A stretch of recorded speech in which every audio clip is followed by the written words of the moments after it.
mudah sekali kehilangan kesadaran. Pasien sering tertidur mendadak akibat serangan ngantuk yang tidak tertahan. Pasien sering tertidur saat sedang melakukan pekerjaannya.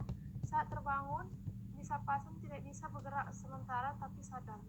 Baru bisa bergerak beberapa saat kemudian. Serangan ini bisa muncul 4 kali dalam seminggu. Meski pasien mengatakan tidur malam sudah cukup hingga 8 jam. Apa yang terjadi pada pasien ini? B, Kak.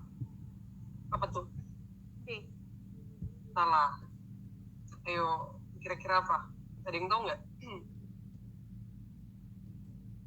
Dibilang pasiennya mudah sekali kehilangan kesadaran. Dia tertidur mendadak, ya kan? Oh sih, udah bener ya, D. Tadi aku kok dengarnya bola ya. Baiklah. Jawabannya dodol ya, narkolepsi. Kalau kalian lihat dia bilang pasien mengatakan tidur malam sudah cukup hingga 8 jam, tapi dia tetap aja ya kan, tetap aja ketiduran di siang-siang ya, sering hilang kesadaran, sering tidur mendadak.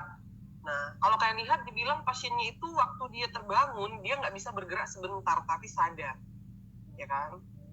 Nah, setelah itu baru bisa bergerak. Berarti pasiennya ini dari sini kita bisa simpulkan, dia sering tidur mendadak, ngantuk, kemudian sering tidur mendadak, tertidur mendadak ya. Nah, kemudian dibilang tidur malamnya cukup, berarti bukan insomnia. Kemudian setelah dia terbangun, dia tidak bisa bergerak sebentar. Ini biasanya ciri-ciri dari katapleksi ya kan. Nah, dari sini udah jelas berarti diagnosisnya adalah dodol ya, narkolepsi. Sebenarnya sih untuk DD-nya paling yang bola ya, hipersomnia non-organik, hipersomnia. Tapi kalau dia hipersomnia, biasanya pasiennya itu dia ngantuk, tidur malamnya cukup, tapi ada rasa ngantuk ya. Jadi masih bisa kita tahan. Kita ngantuk gitu ya, tapi masih bisa tahan sebenarnya. Nggak sampai yang tiba-tiba hilang kesadaran, pingsan, nggak gitu. Beda dengan narkolepsi. Nah, kemudian apalagi waktu bangun dia bisa gerak langsung, dia tidak ada katapleksi kalau dia hipersomnia gitu ya. Kita bahas untuk pembahasannya ini dulu, baru nanti ke mind map ya. Untuk pembahasan kalian sebenarnya udah ada di ini sih, di akun online ya. Cuma nanti kalau mau, kan ini udah terakhir ya, nanti dikirimin aja 6-6-nya biar mudah ya kan dari WA. Tapi nggak tahu ya kalau di akun bisa di download atau tidak ya kan. Tapi bisa dibaca sebenarnya dari akun yang dibagikan. Oke, nomor 40.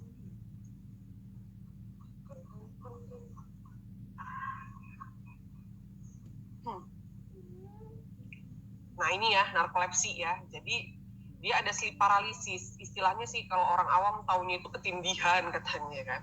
Padahal enggak ya, itu sleep paralysis aja. Jadi kita kayak, istilahnya itu kita nyawanya belum terkumpul semua ya kan. Kalau kayak bangun tidur, kayak masih sadar tapi nggak bisa gerakin badan gitu ya. Itu sleep paralysis. Nah, untuk gangguan tidur itu sebenarnya kan ada 2. Ini nanti kita bahas di mind map ya. Untuk narkolepsi ini nggak ada di mind map soalnya. Jadi kalau untuk narkolepsi ini, dia DD hipersomnia ya. Nah, narkolepsi ini gimana? Yang paling sering itu dia tidur itu ngantuknya itu nggak bisa ditahan, beda sama hipersomnia tadi. Kemudian apa? Setelah nggak bisa ditahan, bisa tiba-tiba jadinya katapleksi, jatuh pasiennya. Makanya berbahaya. Kadang dia saat nyetir mobil, tiba-tiba ketiduran, saat lagi ngomong, tiduran gitu ya. Jadi itu katapleksi. Kemudian bisa ada sleep paralysis tadi. Jadi waktu dia udah sadar, udah kebangun, tapi kok nggak bisa gerak gitu ya. Nah, baru bisa juga ada halusinasi, hipnagogik sama hipnopompik. Jadi hipnagogik itu waktu sebelum tidur, sedangkan hipnopompik itu setelah dia bangun. Misalnya pas mau menuju tidur, tiba-tiba kayak ngedenger ada suara-suara gitu ya. Baru hipnopompik waktu dia kebangun gitu, kayak belum sadar full gitu. Nah, itu pada narkolepsi. Ya hipersomnia nggak punya. Kalau hipersomnia itu cuma pengen tidur aja, jadi dia udah cukup tidur, tapi hiper, jadi sukanya ngantuk aja bawaannya, ya kan? Banyak kita itu. Udah cukup tidur malam, siang ngantuk lagi bawaannya. Nah ini narkolepsi biasanya terjadinya itu berulang-ulang. Kalau kalian lihat di sini minimal 3 kali per minggu selama 3 bulan. Cuman untuk UKM PPD biasanya cuma sampai diagnostik kayak tadi ya. Nah, ada kasnya dari si narkolepsi. Dia bisa kalian periksa liquor cerebrospinal atau CSF. Nanti didapatkan adanya defisiensi hipokreatin. Ya. Nah, pada narkolepsi sama hipersomnia itu sama-sama nanti biasanya kalian berikan obat itu untuk mengacu ya kan, stimulan. Contohnya kayak metilfenidat ya, dextroamfetamin. Cuman metilfenidat dia lebih aman, nggak ada efek samping yang terlalu membahayakan gitu. Oke. Ini ya perbedaannya intinya itu tadi. Jadi kalau dia si narkolepsi, dia ada 3 ciri utama. Oke, dia ngantuk yang tidak tertahan, kemudian ada ciri lainnya, dia katapleksi, pasiennya tiba-tiba terjatuh waktu ketiduran, kemudian sleep paralysis, setelah bangun pun dia belum bisa kayak bergerak gitu ya. Sama yang terakhir ada halusinasi hipnagogik sama hipnopompik. Jadi itu ciri khasnya yang tidak dimiliki oleh si hipersomnia. Oke. Kita bahas ke mind map gangguan tidur ya.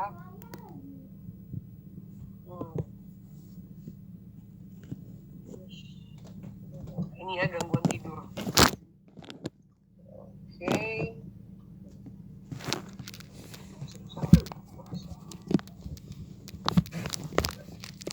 Ini gangguan tidur ya. Untuk gangguan tidur itu ada disomnia. Kalau dia disomnia, yang terganggu itu adalah kualitas tidur, kemudian kuantitas tidur ya. Jadi kualitas dan kuantitasnya ada 3, ada insomnia, ada hipersomnia, ada circadian rhythm disorder. Nah, ini pelan-pelan kan perhatikan, jadi jangan salah di soal. Dibilang pasien ngantuk terus siang hari, tapi tidur malam nggak cukup, misalnya cuma 4 jam, yaitu insomnia ya. Wajar dia ngantuk karena tidur malamnya nggak cukup. Pasien ngantuk terus siang hari, kenapa? Oh, ternyata karena ya memang dia ngantuk aja. Tidur malamnya padahal udah 10 jam loh gitu. Oke, dia hipersomnia. Tidurnya cukup tapi ngantuk-ngantuk aja. Pasien ngantuk-ngantuk siang hari, sama aja kan soalnya ya kan. Soal awalnya sama aja, pasien ngantuk siang hari. Kenapa? Biasanya memang pasiennya itu jaga malam, siang-siang tidur.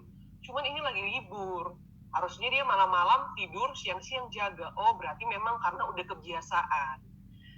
Itu berarti circadian rhythm disorder. Ngerti ya?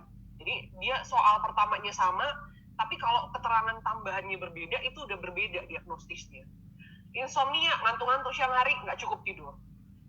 Ngantuk-ngantuk siang hari, cukup tidur, hipersomnia. Ngantuk-ngantuk siang hari, karena memang selama ini biasanya jaga malam, siangnya memang tidur. Karena udah kebiasaan, oh berarti circadian rhythm disorder. Ingat ya, jangan salah. Karena sering kalau psikiater itu biasanya jebakannya di diagnostik ya. Yang susah itu kalau di soal seringnya kulihat orang salah di diagnosis. Jadi hati-hati. Jangan begitu, oh pasien ngantuk-ngantuk terus hipersomnia. Enggak gitu, lihat keterangan tambahan. Oke, kita bahas satu-satu. Insom. Kalau dia insomnia, tadi pasiennya kenapa dia ngantuk? Memang karena nggak cukup tidur. Susah untuk tidur. Nah, ada 3 pembagiannya. Ada yang early, namanya pun early, awal, berarti pasien sulit memulai tidur. Ada yang middle, sering terbangun-bangun nih, ya udah tidur tapi sering terbangun-bangun, tapi bisa tidur lagi, hati-hati ya. Kalau dia late, dia bangun, tidak bisa tidur lagi. Jadi lihat di soal. Kalau dia masih terbangun-bangun, dibilang, kemudian dia tidur kembali, itu masih middle. Tapi kalau dia kebangun-bangun, tidak bisa tidur kembali, itu berarti yang late. Nah, kalau dia early, biasanya pada pasien-pasien yang gangguan cemas paling sering. Kalau middle sama late, seringnya pada pasien-pasien yang depresi. Ya. Untuk early insomnia, terapinya itu bukan alprazolam ya. Kalau kalian lihat sekarang itu pilihannya itu nggak ada lagi alprazolam di guideline. Jadi untuk early insomnia, short acting benzodiazepine pilihan ada triazolam sama estazolam. Ya. Kalau dia yang middle sama late, dia long acting, yang panjang, ya kan? Karena kita ingin mempertahankan supaya dia tidur sampai pagi. Berarti kita kasih yang long acting, panjang dia jangka kerjanya. Nah, contohnya apa? Flurazepam, ya, clonazepam. Nah, biasanya Jepam. Tapi kalau dia Jepam juga nggak dipakai. Kenapa? Karena efek sampingnya bisa depresi pernapasan. Oke, untuk yang golongan non-benzodiazepin boleh kalian pakai untuk early, middle, atau late ya. Contohnya kayak zolpidem, esjopiklon, sama doxepin. Cuman yang paling sering sih zolpidem ya. Tambahannya lagi kalau untuk middle sama late, yang middle sama late ya, bisa kita kasih amitriptilin ya. Jadi antidepresan yang trisiklik itu boleh menjadi pilihan.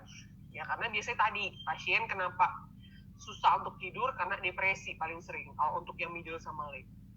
Oke. Itu untuk insomnia. Kita masuk ke parasomnia. Kalau parasomnia ini ada 3. Jadi parasomnia ini kalau tadi disomnia itu dia gangguannya pada kuantitas, jumlah tidur atau kualitas ya. Bagus nih tidurnya nih, tapi kayak hipersomnia ya, pasiennya tidurnya cukup, tapi kok ngantuk-ngantuk terus, di kualitasnya bisa jadi terganggu. Nah, kalau dia parasomnia, itu dia yang terganggu itu adalah hal-hal yang terjadi waktu dia tidur ya. Jadi ada hal di luar hal normal yang terjadi. Contohnya somnambulisme. Jadi dia jalan waktu tidur, sleepwalking. Kemudian ada nightmare sama sleep terror. Dua-duanya sama-sama mimpi buruk. Tapi kalau dia nightmare, pasiennya ingat. Kalau sleep terror, pasiennya lupa. Jadi nggak ingat ya. Jadi dia biasanya orang-orang di sekitarnya tuh. Pasiennya sering kebangun tengah malam teriak-teriak ya. Atau dia teriak-teriak dalam tidur sehingga orang sekitarnya terganggu. Nah, waktu bangun dia nggak ingat, itu sleep terror. Tapi kalau dia ingat waktu dia bangun, itu namanya nightmare disorder. Oke, paham ya? Jadi gitu. Nah, ingat tadi untuk insomnia, selain dia di sini nggak ada ya, selain dia terapi untuk farmakologis, dia bisa juga non farmako ya. Jadi cognitive behavioral therapy ya, ini ya, terapi tambahannya itu bisa CBT. Kalau pernah kalian dengar sleep hygiene ya kan, jadi nggak boleh tidur di tempat lain selain di tempat tidur, kemudian tidak boleh beraktivitas yang lain waktu di tempat tidur hanya untuk tidur, kemudian nggak boleh minum kopi sebelum tidur yang gitu-gitu, itu sleep hygiene. Kalau untuk hipersomnia, ini mah biasanya kita kasih stimulan, namanya pun ngantuk terus ya, jadi dikasih stimulan. Contohnya tadi ya, metilfenidat, dextroamfetamin, nah itu yang paling sering kita berikan. Sama juga sama terapi narkolepsi itu sama ya. Oke. Itu ya untuk nomor 1 ya, gangguan tidur. Kita lanjut ke nomor 47. Bindia.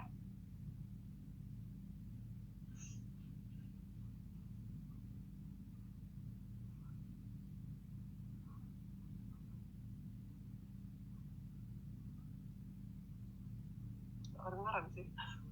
Gak bisa ya? Mic-nya ini ya.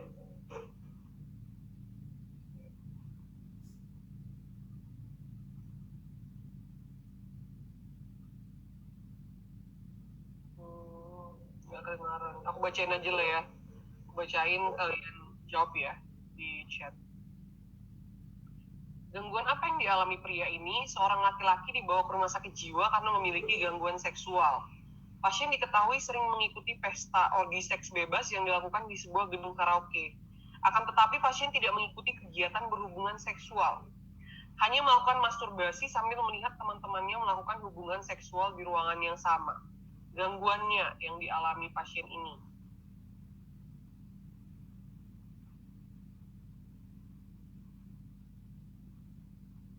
Aku setuju dengan jawaban kalian ya. Aku bingung kenapa ini di jawabnya itu ada beberapa jawaban yang beda ya. Ada yang jawab bola, ada jawab dodol. Ya kan? Nah, di sini memang jawabannya itu troilisme ya. Kenapa jawabannya troilisme? Karena dibilang di soal kan di sini. Ini kok nggak bisa kurang.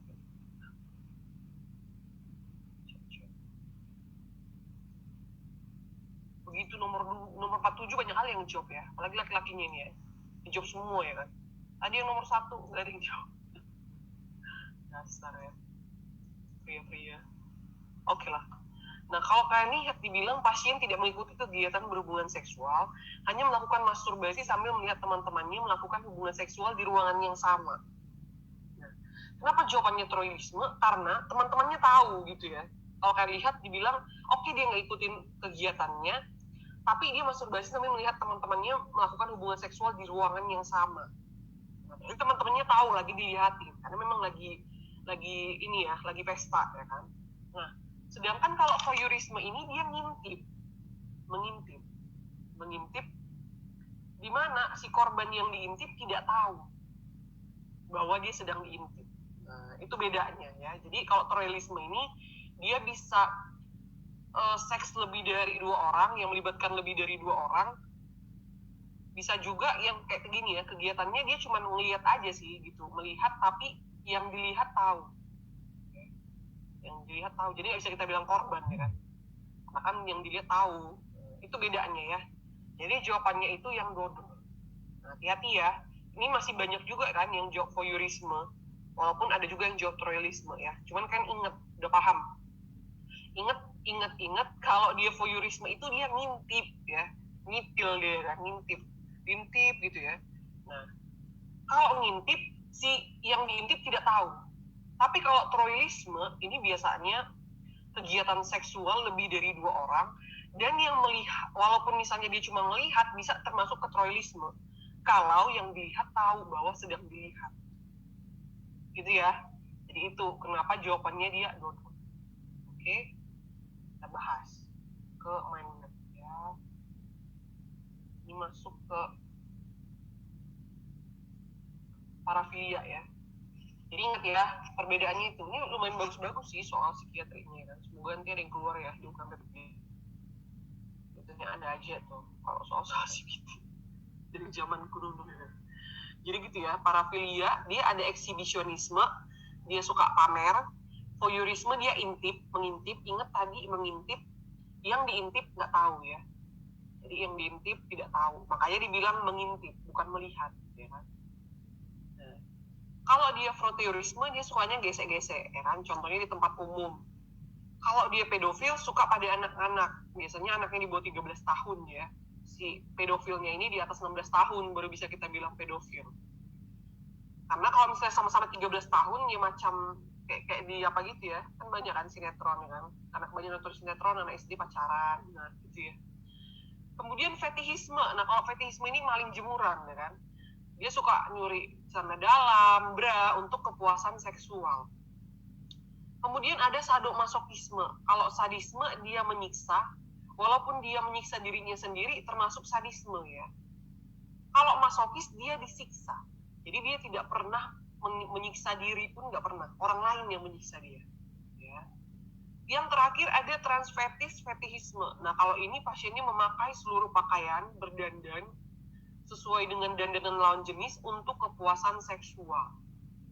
Nah, tambahin yang tadi, ingat troilisme. Jadi kalau troilisme ini kayak pesta ya kan, dia trisam istilah orang ya. Jadi lebih dari 2 orang. Kemudian kalaupun waktu kejadiannya dia cuma melihat, itu termasuk troilisme kalau yang dilihat tahu bahwa memang sedang dilihat. Ya, makanya dibilang kan melihat. Kalau dia voyeurisme ingat mengintip. Ya. Oke. Ini ada yang mau nanya ya? Oh, enggak. Saya sih Bindi mau nanya. Kalau ada yang mau tanya nggak apa-apa ya, tanya aja. Kita aja sini. Oke. Jadi itu ya, kita tahu ya kalau misalnya keluarkan PPD kan udah bisa jawab ya kan. Nomor 48. Ya, kayaknya kok yang bacain nanti di chat ya. Seru juga ya kan melihat jawabannya beda-beda. Diagnosis pasien ini nggak ada ya terapinya ya ini. Terapinya adalah seorang laki-laki usia 30 tahun datang dengan keluhan selalu mengantuk. Ini asing ngantuk aja ya. Sehingga mengganggu pekerjaan. Tidur malam tidak ada kesulitan. Namun pasien selalu merasa tidak cukup tidur dan sulit bangun pada pagi hari. Kayak aku ya, loh. Ngantuk aja. Setiap hari pasien sudah tidur selama 8 jam minimal setiap malam. Dia masih bisa menahan kantuk. Kira-kira diagnosisnya apa nih? Tadi kita udah bahas ya. Jadi dia masih bisa nahan kantuk. Tapi asik ngantuk-ngantuk aja di siang hari. Cuman tidurnya cukup. Iya, hipersomnia. Jelas ya. Nah, tidurnya cukup. Masih dia hipersomnia. Organik sama non-organik itu tergantung penyebabnya. Kalau organik itu berarti dia ada penyakit yang menyebabkan, ya. Kalau dia non-organik itu dia tidak ada penyakit yang menyebabkan. Sebenarnya semua sakit lah ya, termasuk apalagi kalau demam ya. Kayak aku dulu ingat DBD, ya, DBD, demam tifoid itu bawaannya mengantuk terus ya, tidur, siang tidur, sore tidur, malam tidur. Nah itu dia hipersomnia organik, ada penyebabnya. Kalau non-organik ya itulah baru bener-bener murni kelainan psikiatri. Nah, terapinya apa? Bener ya, Sian udah jawab nih. Udah jelas ya, tadi kita udah bahas. Mau dia hipersomnia atau narkolepsi, biasanya kita pakai adalah stimulan, ya. Stimulan SSP. Metilfenidat, dextroamfetamin, bukan amfetamin ya. Kalau amfetamin ketangkep lah kalian, ya kan? Karena kan ini amfetamin ini ekstasi, termasuk golongan narkotika ya. Jadi kita nggak boleh pakai. Dia bisa dipakai itu golongan metilfenidat, kemudian turunan amfetamin kayak dextroamfetamin. Boleh kita lihat juga ya contoh-contohnya, itu ada banyak. Nah ini ya hipersomnia ya. Nah di sini amfetamin, cuman kalau kalian lihat dia pakai yang guideline luar ya. Kalau di kita nggak boleh. Jadi mau kalian cari dimanapun nggak akan dikasih.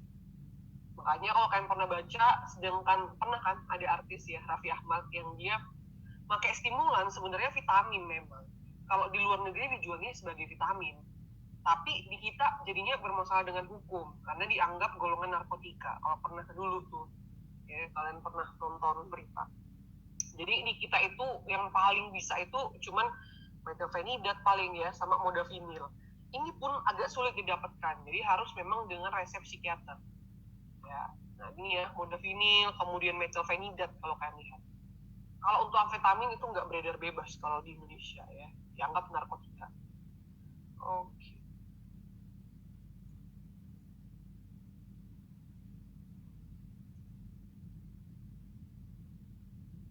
Nomor 49. Pasien 69 tahun dibawa oleh keponakan karena sering lupa menaruh barang berulang kali. Ya, pasien merasa kesal karena merasa otaknya sudah bekaran.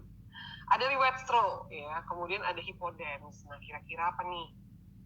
Ya jelas ya.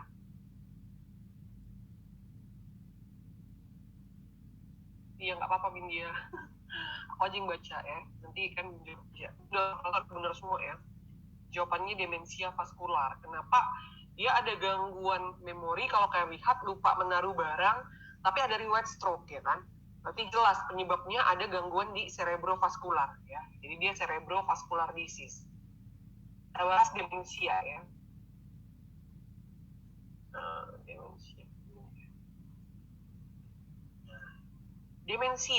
Demensia itu pengertian gampangnya itu dia biasanya pasiennya akan mengalami gangguan memori. Jadi ingatannya yang terganggu, kemudian bisa ada gangguan kognitif ya. Kalau kalian suruh dia untuk hitungan matematika yang sederhana juga bisa udah terganggu. Jadi ada gangguan kognitif ya.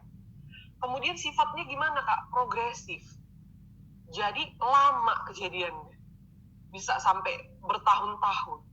Kemudian irreversible, tidak bisa kembali lagi menjadi bagus semula. Itu nanti yang membedakan dia sama si delirium. Kalau delirium itu pasiennya akut kejadiannya, ya. Jadi tiba-tiba terjadi. Kemudian apalagi biasanya reversible. Kalau yang underlying disease-nya atau penyebabnya diatasi, maka deliriumnya hilang. Kadang mirip ya, apalagi kalau udah pasien usia tua datang ke kita, dia ngeracau, kalian nanyain apa, dia jawab apa, nggak inget siapa anaknya, bingung kan, ini demensia atau delirium, tinggal tanya, ini kejadiannya kapan? Kalau misalnya dibilang anaknya, aduh dok, bingung lah saya, tadi pagi padahal ngobrol-ngobrol bagus kok, tiba-tiba kayak gini, nah itu pasti delirium. Tapi kalau anaknya jawab, aduh dok, emang udah gitu dok, udah berapa bulan dok memang, dulu awalnya sih cuma lupa-lupa uang aja dok letak di mana gitu ya. Tapi sekarang masa kami pun udah lupa. Nah itu dia kan berarti progresif, itu demensia. Jadi itu beda. Ya. Nah untuk demensia pemeriksaannya itu kalau pada psikiatri kita pakai MMSE, Mini Mental Status Examination. Normalnya itu berapa? 24 sampai 30 ya. Kalau dia ringan atau mild cognitive impairment dia 19 sampai 23. Kalau 10 sampai 18 moderate di bawah sama dengan 9 severe. Moderate dan severe itu termasuk udah kita sebut dengan demensia. Kalau nggak dikasih tahu MMSE gimana, Kak? Gampang, lihat aja di soal. Kalau dia mild cognitive impairment, dia belum ada gangguan fungsi hidup sehari-hari. Jadi pasiennya ya masih bisa mandi, masih bisa makan sendiri, tapi dia sering pikun-pikun istilahnya, ya lupa-lupa lah. Misalnya dia lupa kembalian, lupa naruh barang, ya. Kalau udah demensia, dia sudah ada gangguan fungsi hidup sehari-hari. Jadi pasiennya ini yang sering kalian lihat tuh, ya. Dia nanti bisa lupa udah makan, sehingga dia akan nangis-nangis, ya kan. Dibilangnya lah anaknya belum ngasih makan, padahal baru aja makan, piringnya masih di sampingnya. Jadi itu udah ada gangguan fungsi hidup sehari-hari. Buang air besar sembarangan, buang air kecilnya sembarangan, karena lupa dia. Kalau buang air besar itu harus di toilet. Itu berarti udah demensia.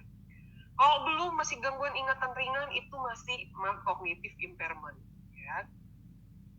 Untuk demensia, sebenarnya pemeriksaan MMSE ini pemeriksaan awal yang bisa kalian lakukan.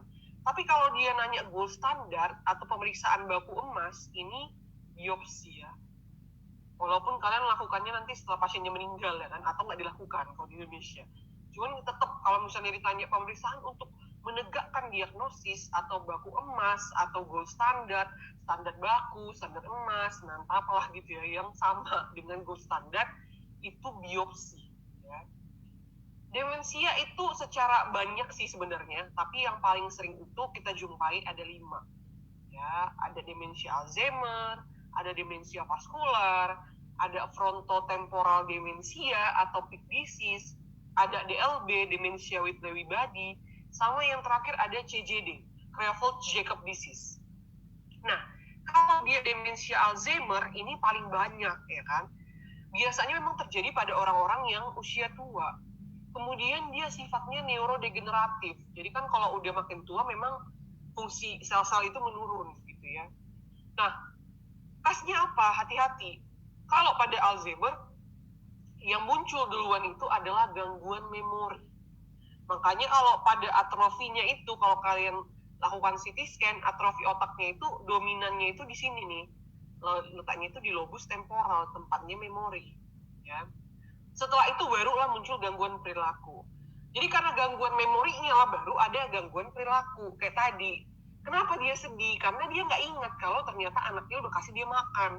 Karena dia nggak ingat, akhirnya dia emosi.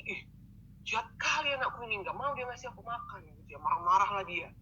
Nah, jadi itu dulu ya, gangguan memorinya dulu yang muncul memicu gangguan emosi. Ini dia nanti bedakan dengan FTD, frontotemporal demensia. Kalau si frontotemporal demensia usianya paling sering dewasa, tapi kalau di soal pun dia usia tua, bisa dia FTD kalau gangguan perilaku dulu ya muncul. Jadi gangguan emosi dulu muncul, baru gangguan memori. Makanya kalau kalian lihat letaknya dari frontal dulu, frontotemporal. Frontal kan tempatnya emosi ya, kepribadian. Nah, baru dia gangguan memori. Ini kebalikan dari si Alzheimer. Hati-hati ya melihat soal. Kemudian apalagi, kalau dia pada demensia vaskular, gampang. Namanya vaskular, berarti ada riwayat penyakit vaskular. Di mana ya? Di otak. Namanya demensia kan di otak. Berarti ada riwayat stroke. Jadi ada riwayat stroke, kemudian pasiennya demensia, kayak di soal, udah pasti dia adalah demensia vaskular. Ya. Yang keempat, ada DLB, demensia with Lewy body. Dari namanya Lewy body, itu kalian jumpai di mana? Parkinson ya, kalau di neuro. Sehingga dia ada demensia, kemudian ada gejala Parkinson, tremor, rigiditas, akinesia, sama postural instability. Yang terakhir ada CJD, Creutzfeldt-Jakob disease. Kalau ini dia ada triasnya, jadi pasiennya selain demensia, nanti kalian akan jumpai dia sering gerakan menghentak ya. Ini menghentak, myoklonus. Sama gambaran EEG-nya trifasik. Jadi pasien demensia plus epilepsi myoklonik. Nah, itulah CJD, Creutzfeldt-Jakob disease. Terapinya gampang, kita ingatnya itu dokter gigi aja ya kan, DRG. Ya, DRG. Jadi ada donepezil, kemudian rivastigmine, kemudian ada galantamine ya.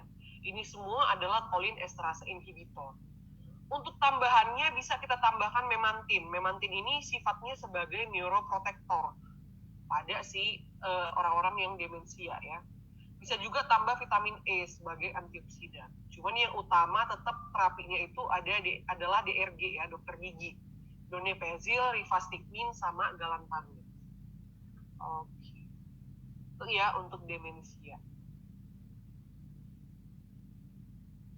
Oke. Kita masuk ke nomor 50.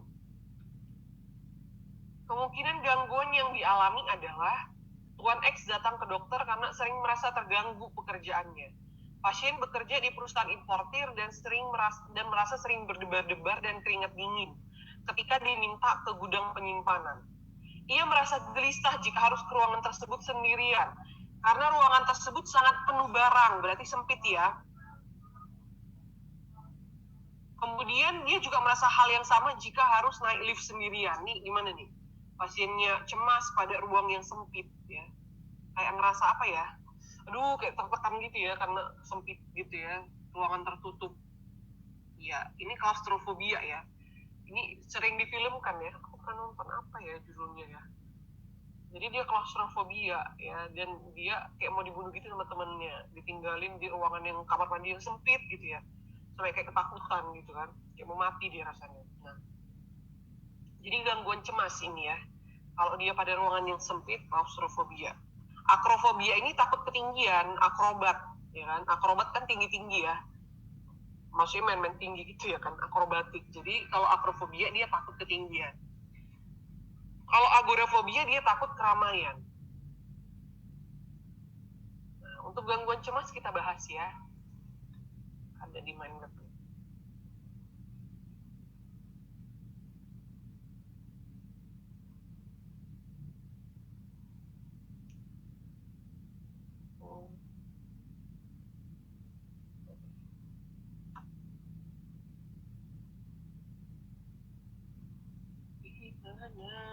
Oh ini. Oke. Ini ya, jadi ini dia gangguan cemas. Nah, gangguan cemas atau ansietas. Ya.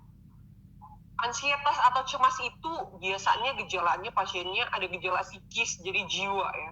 Cemas, pasiennya gelisah, khawatir, takut ya. Kemudian fisiknya mengikuti. Ya. Karena kan tubuh mengikuti jiwa, jadi fisiknya mengikuti. Pasiennya berdebar-debar, kemudian jadi rasanya tegang, kemudian bisa sulit tidur, keringat dingin istilah orang ya kan, keringat dingin jadinya. Nah, kenapa ya? Karena tadi gejala cemasnya itu ansietas ya. Jadi jangan nanti langsung kayak banyak ya yang mikir oke, pasiennya cemas, kayak rasanya kayak mau mati, langsung gangguan panik. Oh enggak, semua cemas seperti itu sebenarnya. Makanya untuk membedakannya itu kan harus tahu kas-kasnya. Kalau dia gangguan cemas menyeluruh, itu dia mencemaskan segala sesuatu hal ke depan yang sebenarnya belum terjadi dan nggak penting.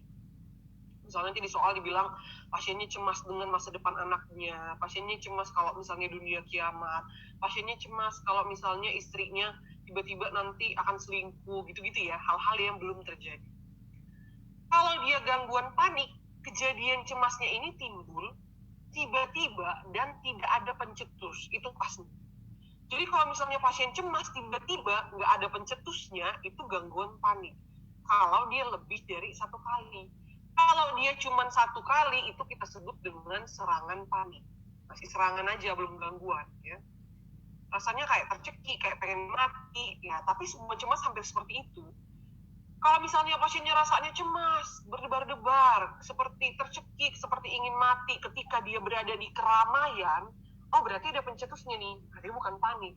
Kalau di keramaian pencetusnya, oh berarti pasiennya agorafobia. Dia takut dengan keramaian. Sehingga pasien-pasien kayak gini biasanya housebound ya. Jadi terikat pada rumah. Jadi dia nggak mau keluar rumah. Kalau dia berdebar-debar, kemudian rasanya tercekik, kalau menjadi pusat perhatian, oh ini fobia sosial, gangguan ansietas sosial. Jadi dia takut tuh di depan umum, misalnya disuruh untuk berpidato di depan. Jadi dia takut. Nah, cemas lah dia ya, berdebar-debar, keringat dingin, sakit perut. Nah, itu fobia sosial. Kalau fobia spesifik, ini spesifik. Gangguan cemasnya terjadi secara spesifik kalau berhadapan dengan hal-hal yang dia takuti. Misalnya arachnofobia, kalau dia takut laba-laba, aviatofobia, takut terbang. Kan ada ya orang yang takut naik pesawat terbang. Ini dia tadi klaustrofobia, takut ruang tertutup ya. Biasanya ruang tertutup yang sempit. Kalau misalnya di rumah tertutup ya nggak apa-apa. Tapi kalau di ruang tertutup yang sempit kayak lift atau kayak toilet yang sempit, nah itu dia takut biasanya. Kemudian akrofobia tadi takut ketinggian. Kalau astrafobia atau brontofobia takut sama badai atau petir ya. Nekrofobia dia takut dengan nekrosis ya kan, kematian. Kalau di aikmofobia ini juga banyak ya, takut sama jarum suntik.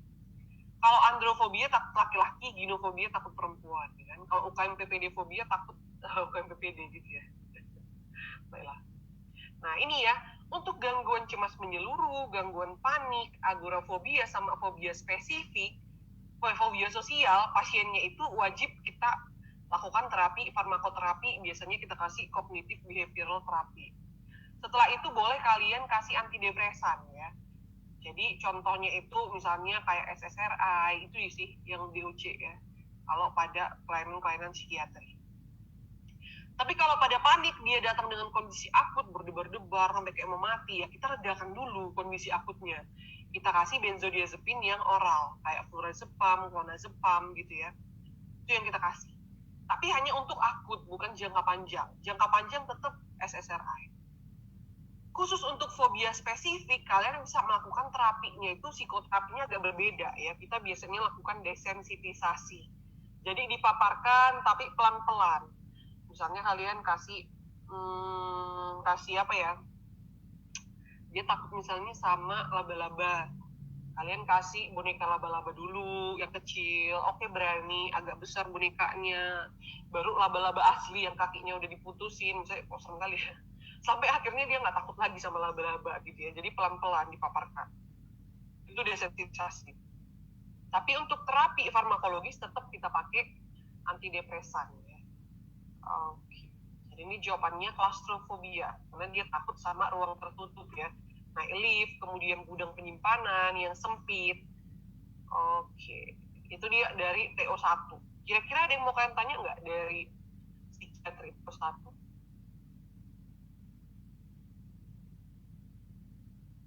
Belum ada? Oke. Kalau belum ada, kita lanjut ke TO2 ya. Ini.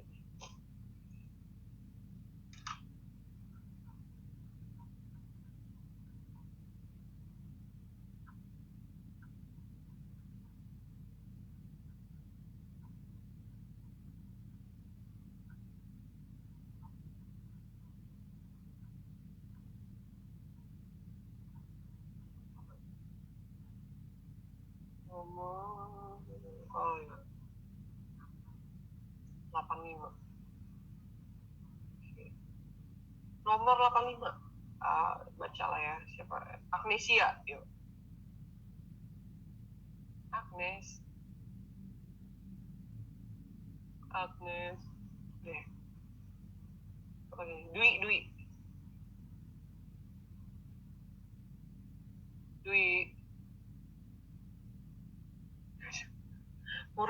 Murni. Nomor 85 ya. Seorang anak remaja bernama A, 16 tahun, memiliki hobi yang aneh. Pasien adalah penggemar berat grup band musik Blackpink dari Korea. Salah satu personilnya yang dia amat sukai adalah Jisoo. Sehingga penampilan pasien sering mengikuti gaya berpakaiannya, mulai dari model rambut, baju, sepatu, hingga perhiasan, dan juga merek tasnya yang digunakan Jisoo. Kasus ini adalah proyeksi. Apa? Apa tadi? Gak dengar. Proyeksi atau salah. Kira-kira kalau niru ke diri sendiri apa tuh? Niru ke diri sendiri. Kan ke diri sendiri ya.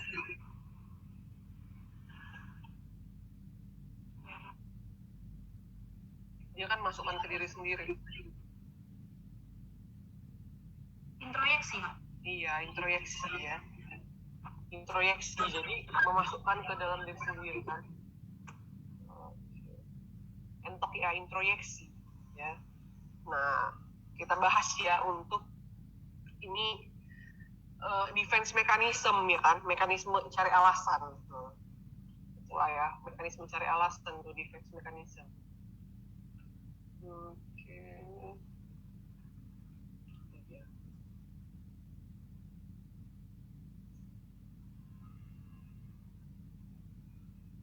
Nah, ini ya defense mechanism. Untuk defense mechanism itu sebenarnya ada banyak ya. Nah, pertama ada proyeksi. Kalau dia proyeksi itu dia memproyeksikan kepada orang lain. Jadi ini biasanya dia menyalahkan orang lain atau menyalahkan hal yang lain, bukan orang, bisa juga ya. Misalnya kayak gini nih, dia nggak suka sebenarnya sama satu orang, tapi dia bilang sama orang-orang, dia tuh nggak suka lo sama aku, padahal dia nggak suka, gitu, ngerti ya? Jadi itu namanya proyeksi. Jadi sebelum orang-orang kayak ngerasa, ih kok kau kayak gitu sama dia, ya, dia udah duluan bilang, dia sih yang nggak suka sama aku, bukan aku yang pertama, gitu ya. Jadi menyalahkan orang lain. Nah, kemudian denial. Kalau dia denial ini dia menolak ya. Jadi misalnya dibilang biasanya pada orang-orang yang kena sakit ya kan. Jadi kalau dibilang kau sakit kanker loh gitu, terus dia ngomongnya enggak loh, aku nggak mungkin sakit kanker. Orang aku ini kok dok, aku olahraga dok, aku makan sayur-sayuran. Nah itu denial ya. Kemudian splitting. Kalau splitting itu namanya split, memisahkan. Jadi dia ngerasa pokoknya semua dokter di Indonesia ini nggak ada yang bagus gitu ya. Semuanya cuma mau duit, harus keluar negeri. Nah gitu ya. Jadi langsung dipisah-pisah. Dokter Indonesia nggak bagus, dokter luar negeri bagus. Nah itu splitting. Kemudian blocking. Kalau blocking ini biasanya dia lupa ya, tapi secara temporer aja. Misalnya kita jumpa kawan, aduh siapa tuh namanya? Aduh, ini kawanku dulu nih waktu SD gitu ya. Itu blocking. Kalau regression ini menurun. Jadi regresi ini biasanya pada anak-anak. Misalnya dia awalnya anaknya umur 3 tahun contohnya ya. Udah bisa kencing sendiri. Tiba-tiba dia tahu nih mau punya adik. Nah, mamanya melahirkan karena dia cemburu nih sama adiknya. Jadinya dia ngompol lagi supaya dapat perhatian. Nah, itu regresi. Kemudian somatisasi. Nah, kalau somatisasi ini dia yang ada di psikis menjadi problem fisik ya. Contohnya misalnya kalian mau UKM PPD jadinya sakit perut gitu ya. Nah, kemudian introyeksi. Nah, kalau introyeksi ini kayak yang tadi ya. Jadi unconscious imitation. Secara nggak sadar dia mengimitasi karena dia suka. Misalnya dia suka banyak ya fans garis keras, apalagi Korea ya kan. Suka lah dia sama si artis, terus dia jadinya mengimitasi semuanya. Nah, kalau displacement ini dia melampiaskan kepada orang lain. Misalnya aku marah nih sama dosen ya kan, tapi nggak mungkin kan dimarahin dosennya. Karena misalnya skripsinya ditunda-tunda, akhirnya pulang ke rumah semuanya kena ya kan, kena sembur. Adiknya misalnya adiknya ngambil pulpen, kok ambil pulpen gua? Hah? Bagus sekali kau. Gitu ya. Jadinya kayak melampiaskan kemarahan gitu ya pada orang lain yang tidak berkaitan. Nah itu displacement.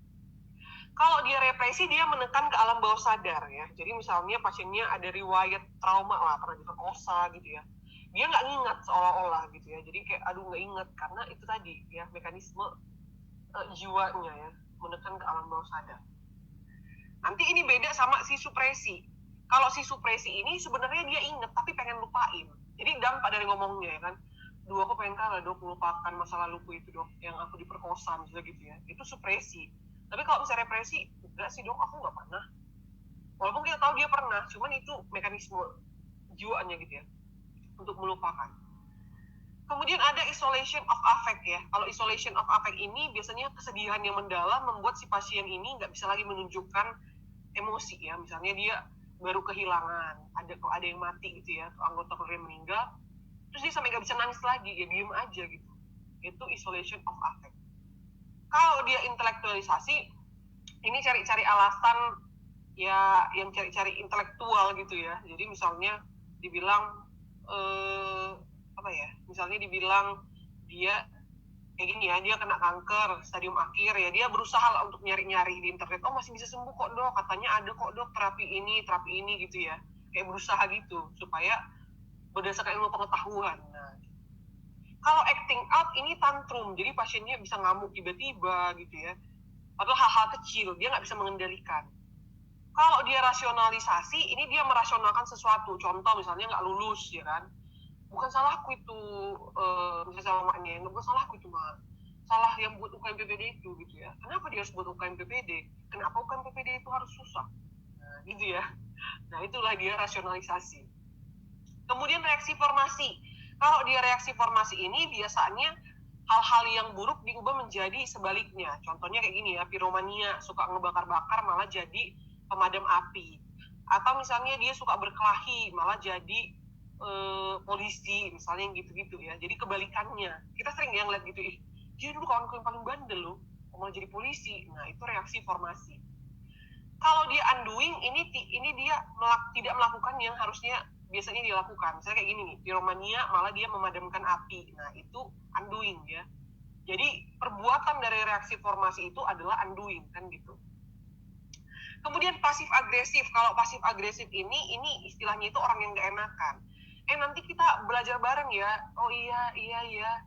Tapi sebenarnya nggak bisa ya kan. Bila lari ya kan. Aduh, nggak ada dia kan. Lu pulang aku gitu ya.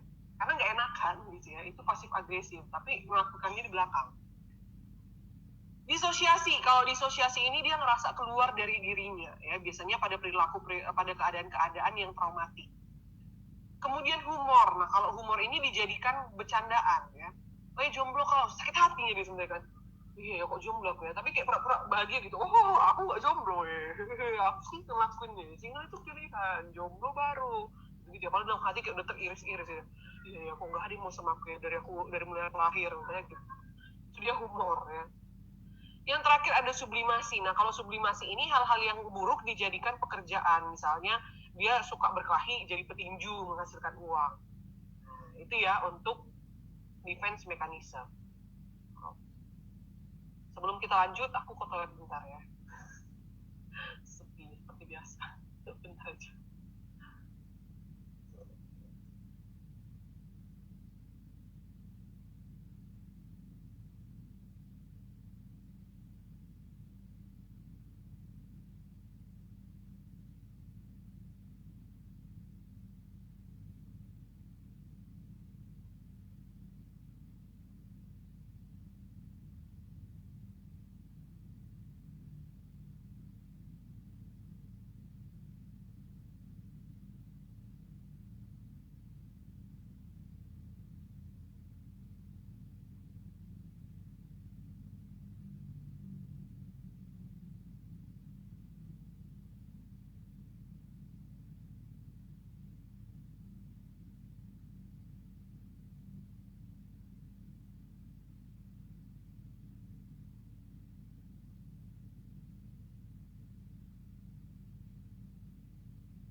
ada yang mau maju. Begitu ya untuk nomor 85 ya.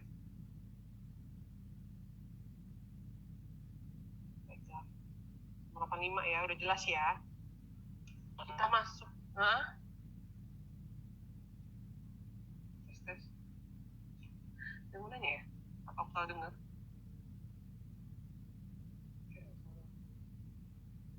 Kalau mau tanya aja ya.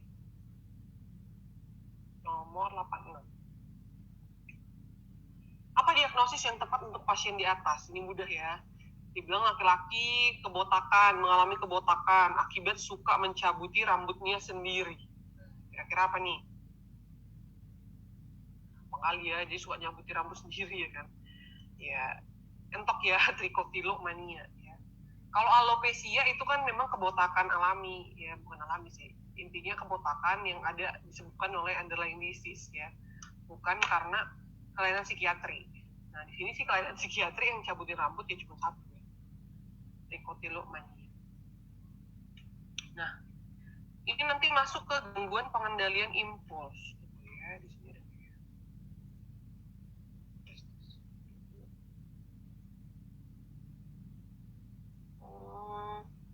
Ada.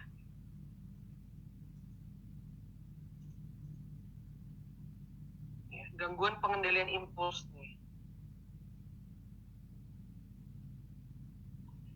Untuk gangguan pengendalian impuls itu sebenarnya ada beberapa ya.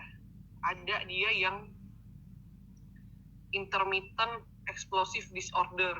Nah, ini pun ada nih. Ada 5 sebenarnya ya.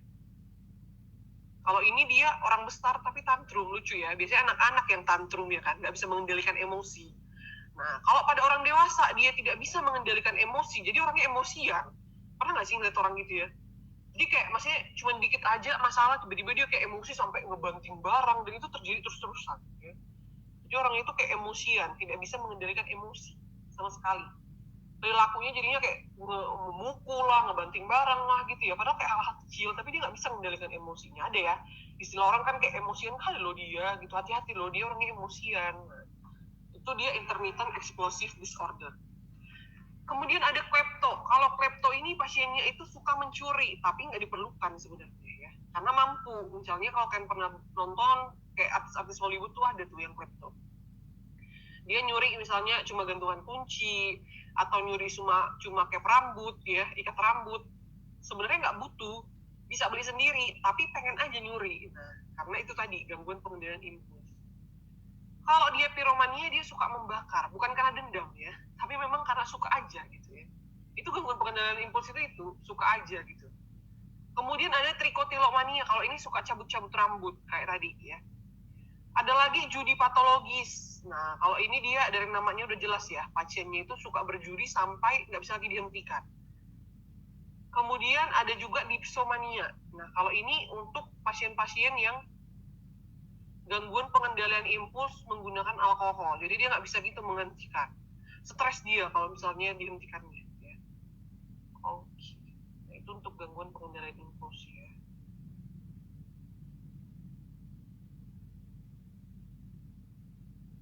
Nomor 87. Apa diagnosis yang tepat pada kasus ini? Seorang perempuan berusia 25 tahun bernama Nyonya C datang dibawa oleh suaminya ke rumah sakit karena keluhan mendadak buta ketika bangun tidur. Sebelumnya itu anak pasien meninggal dunia. Karena pasien terlambat membawa putrinya ke rumah sakit. Nah, ya kan? Jadi dia ngerasa bersalah lah ini ceritanya. Dia telah bawa anaknya, terakhirnya meninggal. Pada pemeriksaan, pasien tampak kompos mentis, refleks cahaya langsung, ODS positif, tak langsungnya juga positif, berarti bagus ya. Tapi dia buta. Nah, kira-kira apa nih? Oke, cuma saya aja nih jawab, yang lain gak ada. Ayo, nggak ada yang lain.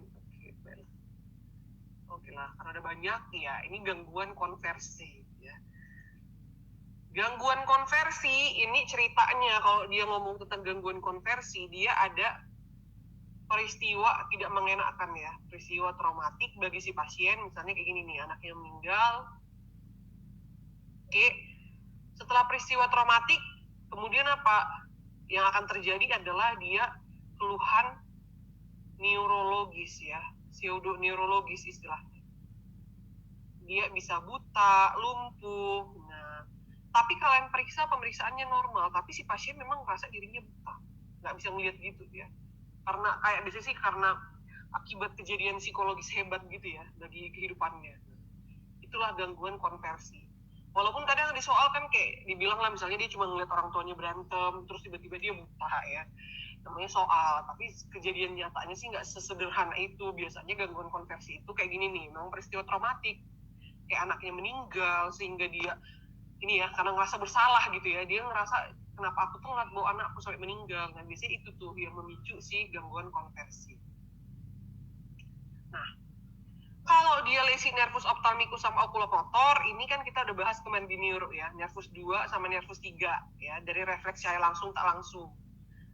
Nah, kalau dia gangguan, ini gangguan konversi ya, kalau dia malingering, ini pasiennya berpura-pura. Biasanya untuk menghindari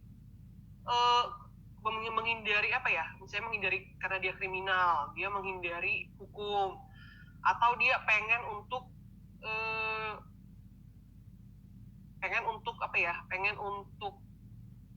mendapatkan duit. Nah itu biasanya malingering ada tujuannya ya. Ini biasanya ya pada orang-orang politik ya kan, ada tujuannya, pura-pura lah dia sakit padahal nggak sakit supaya nggak diperiksa ya sama KPK contohnya gitu. Kalau dia factitious disorder atau Munchausen syndrome, kalau ini dia berpura-pura juga tapi untuk mendapatkan perhatian, simpati publik.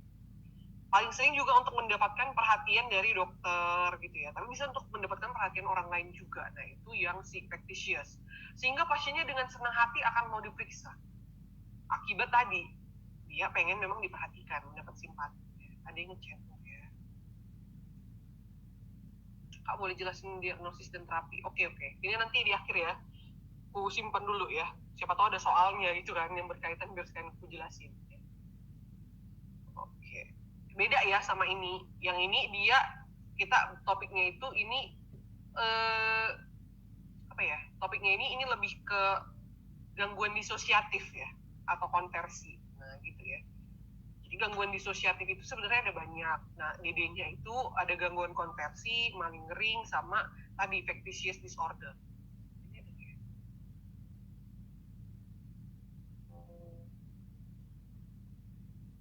Nah ini ya, nanti ada soalnya juga sih yang di atas. Kita bahas DD-nya juga yang di soal ini.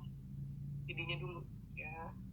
Yang ini ya, psikosomatis. Kalau psikosomatis itu dia psikis, kemudian ada somatis. Contohnya misalnya pasiennya stres, tekanan darahnya naik, itu kan psikosomatis ya. Atau dia udah akhir bulan nggak punya duit ya, jadinya berdebar-debar ya kan, mau tagih utang misalnya berdebar-debar. Nah itu kan psikosomatis juga.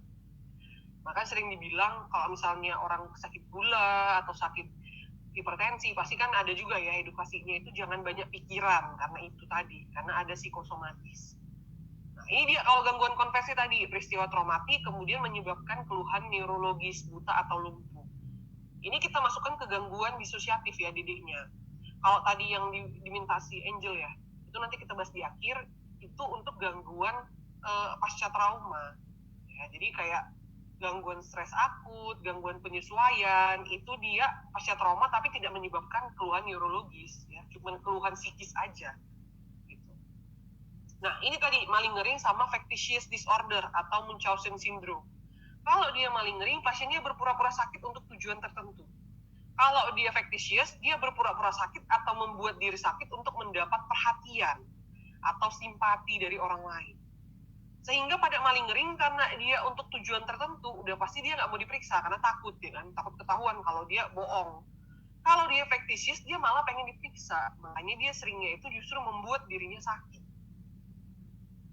Contohnya dulu aku pernah baca ada pasien yang sampai nyuntik insulin supaya dia penurunan kesadaran karena hipoglikemi, biar dibawa ke rumah sakit terus mendapatkan perhatian dari keluarga, dari kerabat. Nah itu factitious disorder ya, atau Munchausen syndrome. Satu lagi ada dia factitious disorder tapi yang by proxy. Kalau ini biasanya yang pada anak-anak. Nah, yang melakukan siapa? Orang tua. Contohnya misalnya kalau pernah kalian jumpa soalnya, aku pernah jumpa soal dibilang Munchausen syndrome by proxy itu soal PIP ya atau kan PPD yang udah lama lupa. Nah, jadi kalau dia by proxy di soalnya itu jelas dibilang biasanya pada anak-anak kan nanti dia ada bekas operasi, kemudian bekas pemeriksaan banyak ya. Waktu kalian periksa berkas-berkasnya pemeriksaannya normal. Nah, ini kok bisa kayak gini? Karena ternyata orang tuanya yang membuat anaknya seolah-olah sakit. Karena ingin mendapatkan perhatian publik. Jadi misalnya dibilang, iya dok, kata anak saya sakit ini, perut kanan bawah. Namanya anak kan nggak ngerti ya. Iya sakit dek, sakit. Iya, misalnya gitu ya. Orang tuanya, iya dok sakit dok, kata anak saya dok. Gitu. Nah, terakhirnya apa? Dioperasi lah, usus buntu ya kan. Appendicitis, padahal nggak ada appendicitisnya. Nah, gitu-gitu ya. Itu dia Munchausen syndrome proxy. Serem ya kan? Baiklah. Oke. Itu ya. Untuk nanti yang itu PTSD dan yang lainnya nanti kita bahas ya. Jadi ini udah jelas dia gangguan konversi karena menimbulkan ada keluhan neurologisnya. Oke. Nomor 88. Diagnosis yang paling mungkin dari anak ini adalah seorang anak laki-laki berusia 7 tahun bernama D dibawa oleh orang tuanya ke poliklinik dengan keluhan sering sakit perut dan keringat dingin kalau sedang panik. Keluhan muncul terutama kalau pasien diminta gurunya untuk mempresentasikan tugas di depan kelas. Diagnosis yang paling mungkin pada kasus anak ini adalah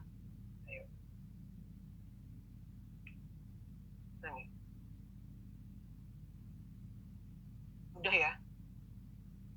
Iya. Oke, udah jelas ya. Dibilang, tadi kita udah bahas ya gangguan fobia ya, atau gangguan cemas. Dia panik itu keringat dingin, sakit perut, ada pencetusnya apa? Pencetusnya kalau dia mempresentasikan tugas di depan kelas. Berarti anak ini takut menjadi pusat perhatian. Ya kan? Nah, sehingga ini adalah gangguan ansietas sosial. Jadi jawabannya yang dodol ya. Kalau gangguan cemas menyeluruh jarang pada anak-anak ya. Biasanya ini pada orang dewasa, memikirkan segala macam. Kan orang dewasa yang banyak kali pikirannya kan. Kalau dia gangguan perpisahan masa kanak, ini sering ya pada anak-anak. Biasanya terjadi kalau dia berpisah dari orang tua. Nah, apalagi baru-baru sekolah ya kan. Misalnya baru-baru masuk TK. Biasanya kan anak-anak pada nangis ya kan. Tapi padahal udah kayak hari ketiga udah gak peduli lagi dia kan. Kalau bisa ya udahlah, aku pengen cepet-cepet main gitu ya. Nah, itu gangguan perpisahan masa kanak ya.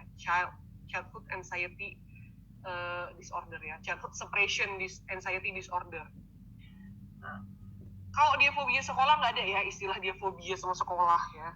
Itu ada penyebabnya biasanya kalau anak-anak. Misalnya contohnya dia dibully, nah harus dicari tahu. Jadi nggak ada fobia sekolah. Kalau gangguan panik tadi ingat tidak ada pencetus. Ini ada pencetus kalau dia presentasi di depan kelas. Berarti dia adalah gangguan fobia sosial atau gangguan ansietas sosial. 89. Apa diagnosis kasus di atas yang sesuai? Seorang pria 30 tahun datang dengan keluhan penurunan gairah seksual. Tentang gangguan proses pikir. Iya, pasti dijelasin ya. Ada kok di mind map. Nanti terakhir di akhir-akhir aku jelasin semua ya. Kalau misalnya nggak ada di soal, tapi seharusnya ada di soal. Gitu ya. Tapi nggak apa-apa sih, kau ketikan aja ya. Yang teringat gitu ketikan aja. Nanti kita bahas sama-sama ya. Akhir. Ini ya jelas ya ayam ya. Mudah ya. Dibilang dia mengeluhkan cepat keluar atau ejakulasi cuma 1 menit setelah penetrasi kan. Nah, gara-gara dia awalnya bangkrut ya. Ini biasanya ejakulasi dini yang sekunder, jadi ada masalah. Diagnosisnya adalah ayam ya, ejakulasi dini. Ya, kalau ejakulasi terhambat justru dia tidak bisa ejakulasi, lucu ya. Jadi udah berhubungan kok nggak ejakulasi ya. Nah, kalau disfungsi orgasme ini sih istilah besarnya ya, istilah besar. Jadi nama besarnya, bukan spesifiknya. Kalau hiposeksual ini gangguan di awal ya, jadi kita bahas dari. Nah ini ya untuk gangguan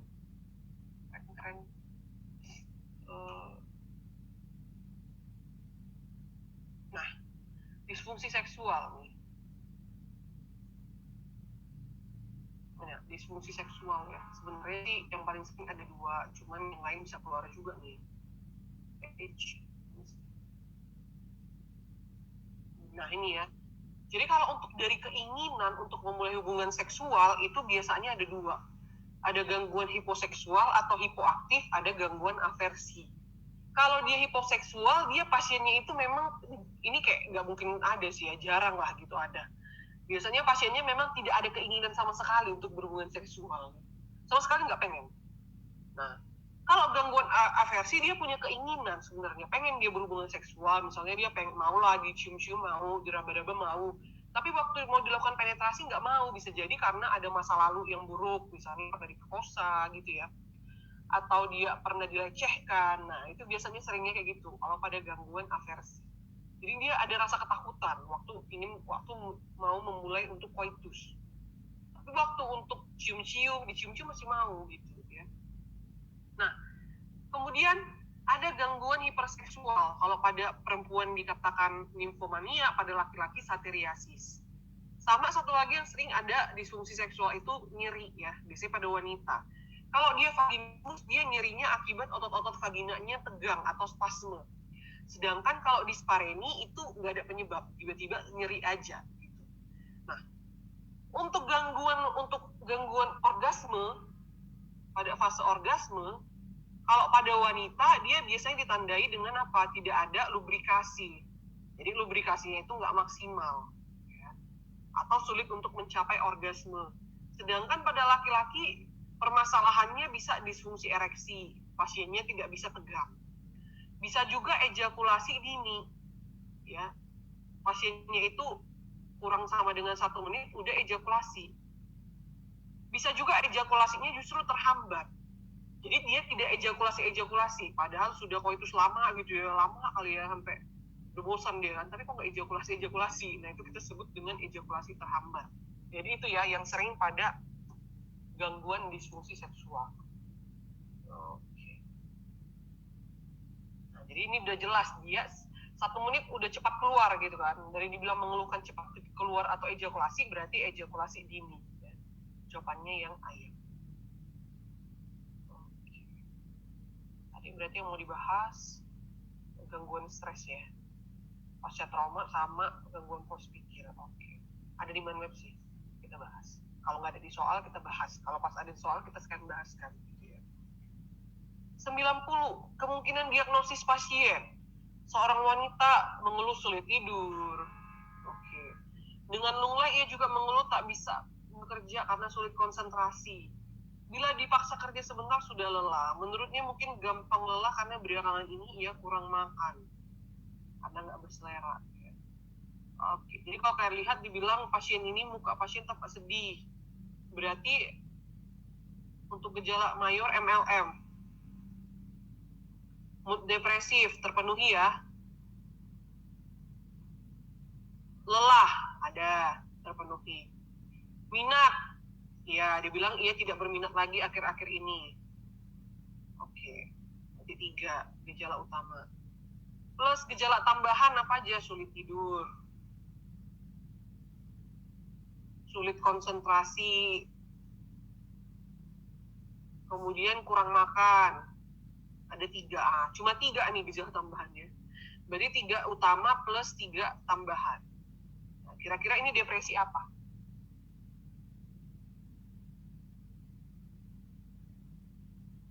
Oke, cuma si Angel nih yang jawab, yang lain gak ada. Jadi mau jawab nih? Ayo jawab semuanya, ayo. Kita jawab. Oke, bener ya, depresi sedang ya. Jawabannya cantik, karena masih 3 gejala tambahan. Kalau dia udah depresi berat, itu wajib ada 4 gejala tambahan, dan mengikutilah yang lainnya.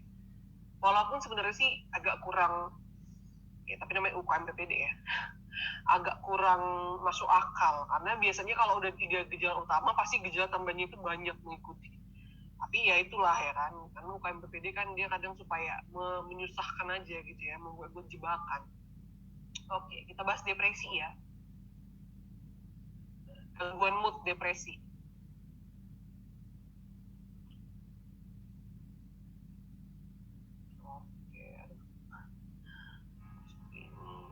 ya, depresi. Kalau untuk depresi biasanya terjadinya itu minimal 2 minggu baru bisa kalian katakan gangguan depresi. Ada gejala mayor, ada gejala minor. Gejala mayornya itu MLM, mood atau afeknya depresif. Nampaknya nanti pasiennya sedih, murung, kemudian pasiennya lelah. Yang terakhir M yang lain, satu lagi minatnya itu nggak ada atau kadang jadi berkurang ya, bisa menghilang atau berkurang.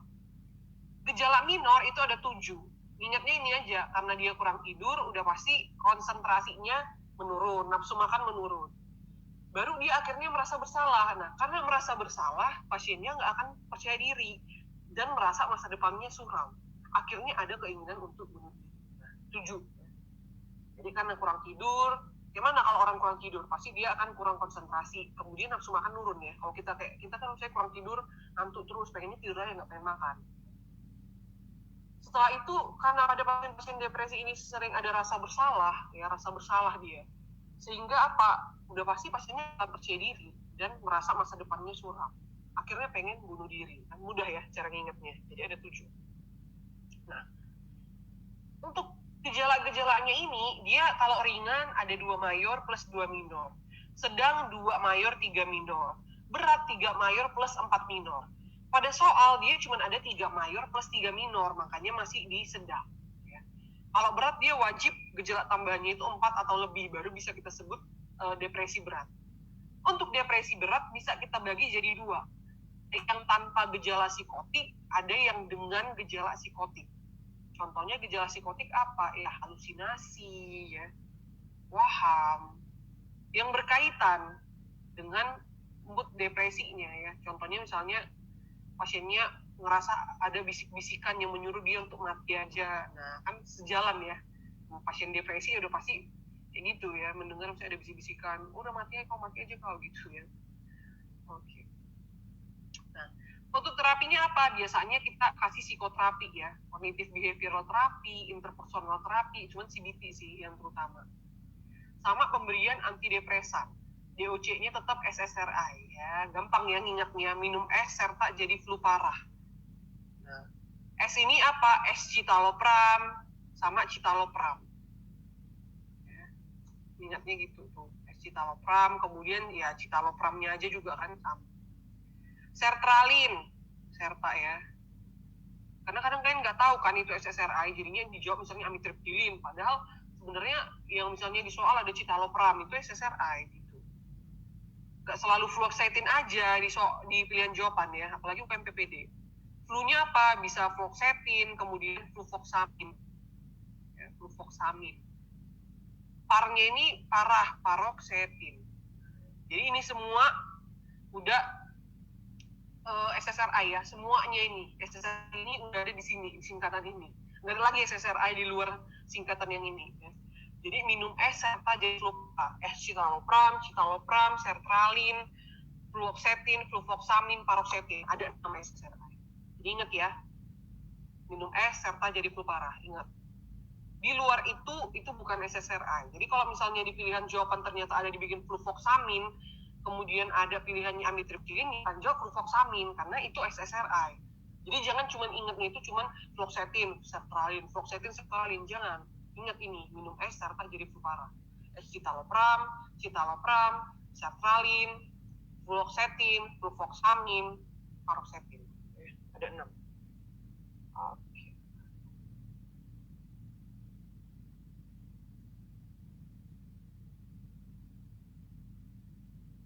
Ya, ini jawabannya yang depresi sedang ya. Cantik.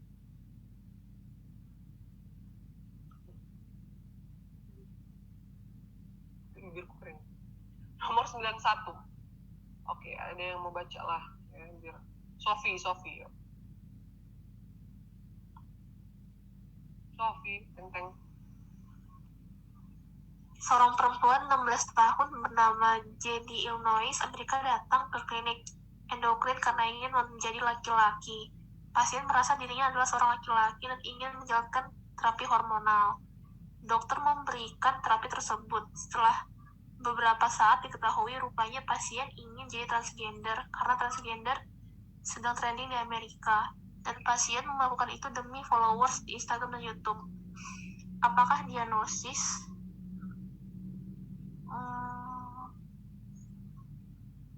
Aku sebelum ngomong sesuatu. Ayo, apa nih?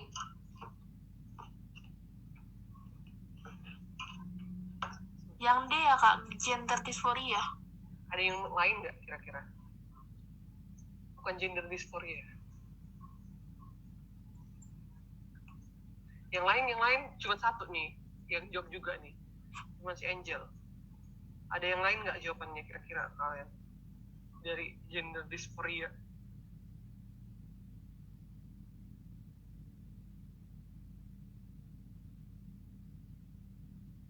Ayo.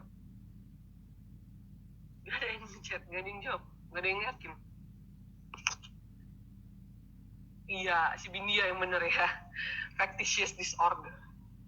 Nah, kenapa bukan gender dysphoria? Karena kalau gender dysphoria itu dia memang merasa dirinya adalah lawan jenis. Ya, misalnya ya transgender kayak pada umumnya ya memang pengen jadi laki-laki aja.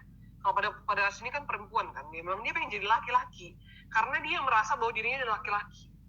Di kasus ini kalian lihat, dia awalnya datang dibilang dia ingin menjadi laki-laki karena dia merasa dirinya seorang laki-laki, ingin menjalankan terapi hormonal.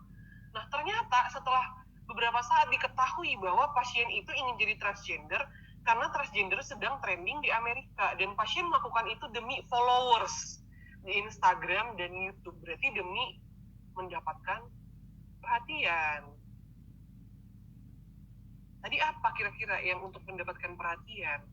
Dia melakukan sesuatu demi mendapatkan perhatian, itu factitious disorder. Kalau gender dysphoria, murni memang dia ngerasa dirinya laki-laki, ngerti ya? Ya emang aku laki-laki dok, gitu. Nah kalau di sini kan enggak, dia melakukan itu, sebenarnya dia nggak ngerasa diri laki ya.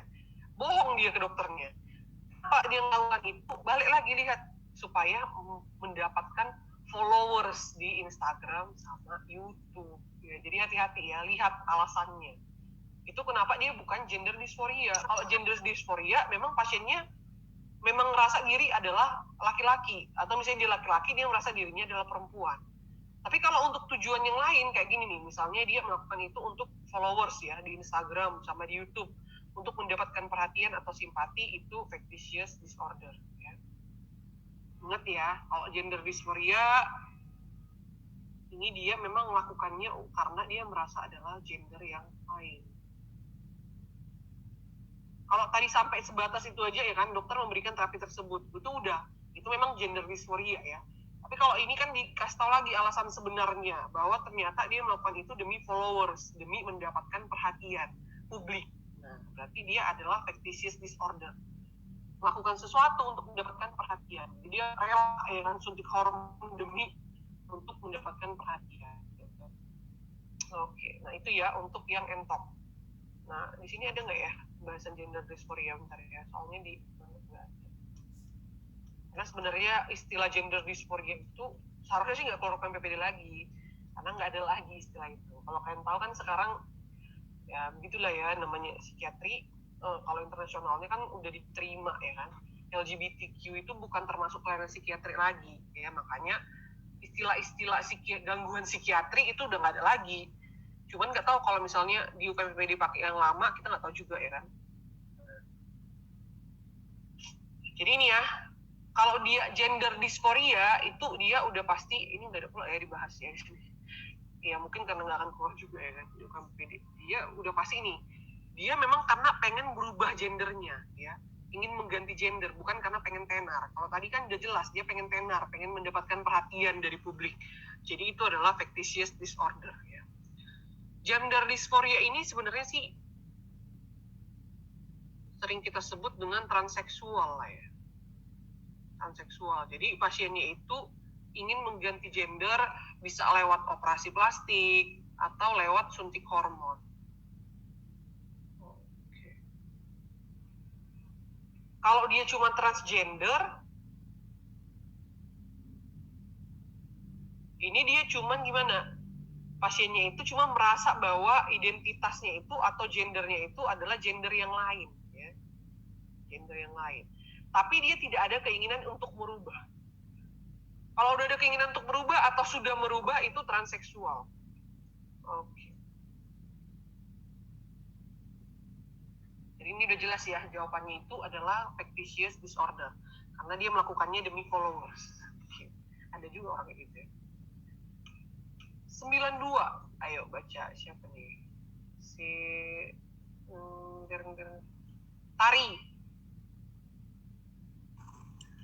Seorang wanita berusia 65 tahun bernama H dibawa ke IGD karena bicara meracau serta gaduh gelisah sejak 2 hari terakhir. Pasien mengatakan melihat tuyul merayap di tembok dan langit-langit, terutama di malam hari. Tapi pada siang hari, pasien tampak tenang dan bisa berbicara kompos mentis. Pasien merupakan seorang janda yang sudah tinggal sendiri. Apa diagnosis pada pasien ini? Psikotik akut ya, Kak? Iya. Ada yang tahu nggak? Ya, dia dibilang nih, dia bicara meracau, ya kan, gaduh gelisah. 2 hari terakhir, pasien mengatakan melihat tuyul merayap di tembok dan langit-langit, terutama di malam hari. Tapi pada siang hari, pasien tampak tenang. Ini ciri khas siapa tadi? Siang-siang bagus, kadang pagi-pagi bagus, pas malam-malam dia baru kumat. Gitu ya. Delirium, ya, hati-hati ya. Kenapa delirium? Karena fluktuatif. Kalau dia gangguan psikotik akut, dia nggak ada fluktuatif, ya kontinu aja seperti itu, ya. Yang nggak ada istilah misalnya siang-siang dia jadi normal, nggak pernah kayak gitu ya pasien psikotik ya. Kalau pasien psikotik mah terus-terus lah sepanjang hari ya kayak gitu ya. Tapi kalau di sini kan lihat siang harinya pasien tampak tenang, bicaranya kompos mentis. Nah, tapi udah waktu malam-malam barulah kumat ya kan. Itu udah pasti delirium. Jadi jawabannya ini bodoh. Kalau untuk ensefalopati hepatikum, uremikum, kita nggak tahu. Dia nggak ada ngasih tahu nilai ureum, nggak ada ngasih tahu soal hepa. Jadi ini jawabannya dodol ya. Paling ya tadi ya, antara D sama E, kalian bingung. Tapi kalau E, dia ingat. Kalau dia gangguan psikotik akut, dia continue. Mau pagi hari, mau siang hari, mau sore hari, mau malam hari, dia tetap terjadi halusinasi ya. Tapi kalau ini kan enggak. Cuman waktu dibilang dia siang harinya tenang. Waktu malam hari aja terjadi. Oh, berarti kita ingat tadi. Yang mana itu yang kumat-kumatan, fluktuatif, delirium. Jawabannya dodol. Ya.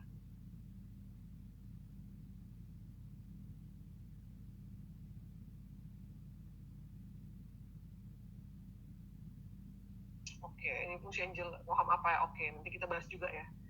Pujo nanti pertanyaan terakhir semua. Paham ya. Baiklah.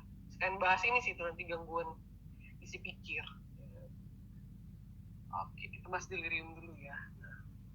Kalau dia delirium, tadi ingat kejadiannya itu kasnya apa? Biasanya sementara. Jadi tidak persisten, tidak terus-terusan ya. Sementara aja. Reversible, bisa balik normal kalau underlying disease-nya teratasi. Karena dia memang punya underlying disease, seringnya itu ada karena gangguan sistem saraf pusat atau metabolik atau penyakit sistemik atau karena obat-obatan. Bisa juga karena alkohol misalnya pada pasien-pasien kita sebut dengan delirium tremens.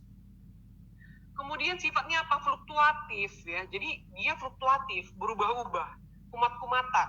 Kadang kumat, kadang hilang. Nah, itu dia udah pasti delirium. Kayak di soal ya. Jadi kalau misalnya dibilang psikotik akut salah, karena psikotik akut itu nggak kumat-kumatan. Ya terus-terus saja gitu ya, continue dia gejala positifnya gitu ya. Nah, delirium bisa ada waham, bisa ada halusinasi. Kenapa? Kalau kalian lihat nih, subtipenya ada yang hiperaktif, hipoaktif, sama mix. Kalau dia hiperaktif, dia punya gejala positif dari psikosis. Contohnya agitasi pasiennya. Waham, kemudian halusinasi bisa terjadi. Kalau dia hipoaktif, ini pasiennya diem aja ya, apatis, diam, bingung, bisa disorientasi. Ya. Nah, kalau dia mix, dia campuran ya antara hiperaktif dengan hipoaktif. Untuk terapi, kita biasanya terapinya itu underlying disease-nya dulu ya. Jadi etiologinya diatasi. Kemudian untuk sifat perilakunya, kalau dia agitasi, misalnya dia ngamuk-ngamuk, marah-marah, itu biasanya kita di OC-nya haloperidol ya. HCl 5 mg intramuskular. Ingat ya, intramuskular. Haldol. Kalau misalnya nggak ada, boleh kasih olanzapin, boleh juga kasih aripiprazol. Alternatifnya kalau nggak ada semua, Kak, kita boleh pakai benzodiazepin ya, diazepam. Oke. Jadi ini udah jelas ya, dari gejalanya yang fluktuatif udah pasti delirium. Ya. Jadi jawabannya yang todong. Entok salah kenapa tadi? Ingat, karena dia kalau entok psikotik akut itu udah pasti kontinu. Yang lain pasti kontinu lah, terus-terusan ya. Cuma si delirium ini aja yang memang sifatnya dia fluktuatif ya kan, kumat-kumatan. Oke. Wernicke Korsakoff, oke, itu juga kita bahas ya. Dia di alkohol, penggunaan alkohol ya.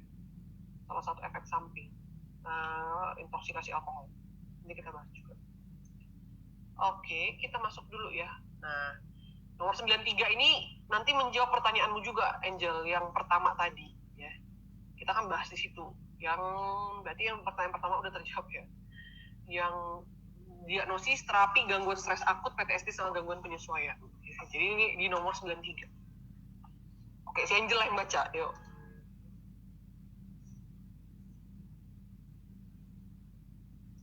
Kui. Angel. Mic-nya nggak bisa ya? Bisa nggak? Angel, oke. Sini lah Agung.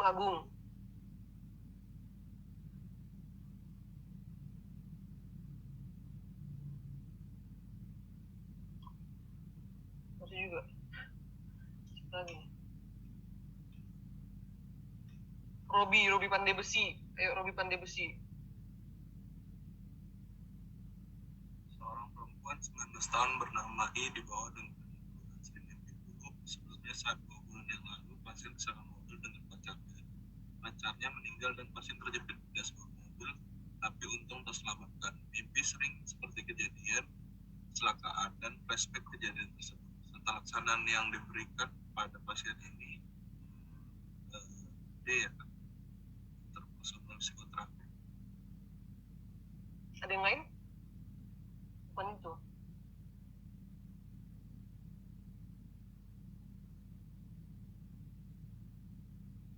Enggak itu juga Angel.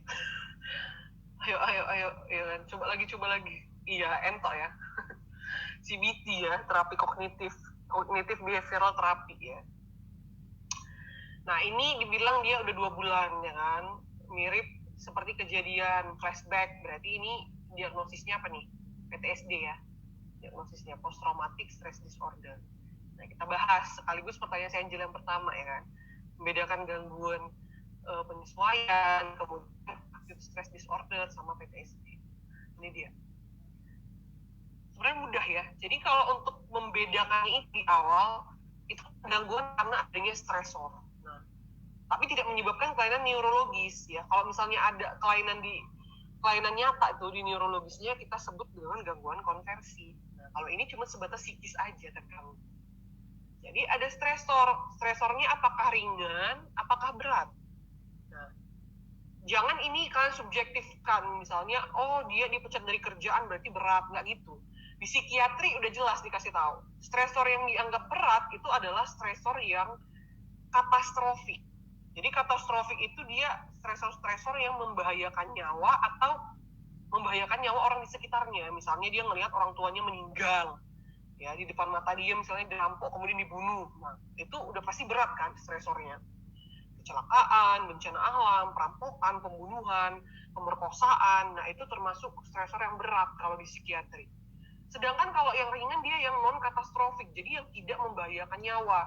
Misalnya nih, dipindahkan kerja, dipecat kerja, jabatannya diganti, diputusin pacar, diceraikan pasangan, itu termasuk stresor ringan kalau di psikiatri. Karena tidak membahayakan nyawa. Jangan kalian subjektif kan gitu ya, tapi kan Kak sedih kali Kak kalau bisa diputusin pacar, itu berat gitu ya. Enggak, kalau di psikiatri itu ringan, cari pacar lagi bisa.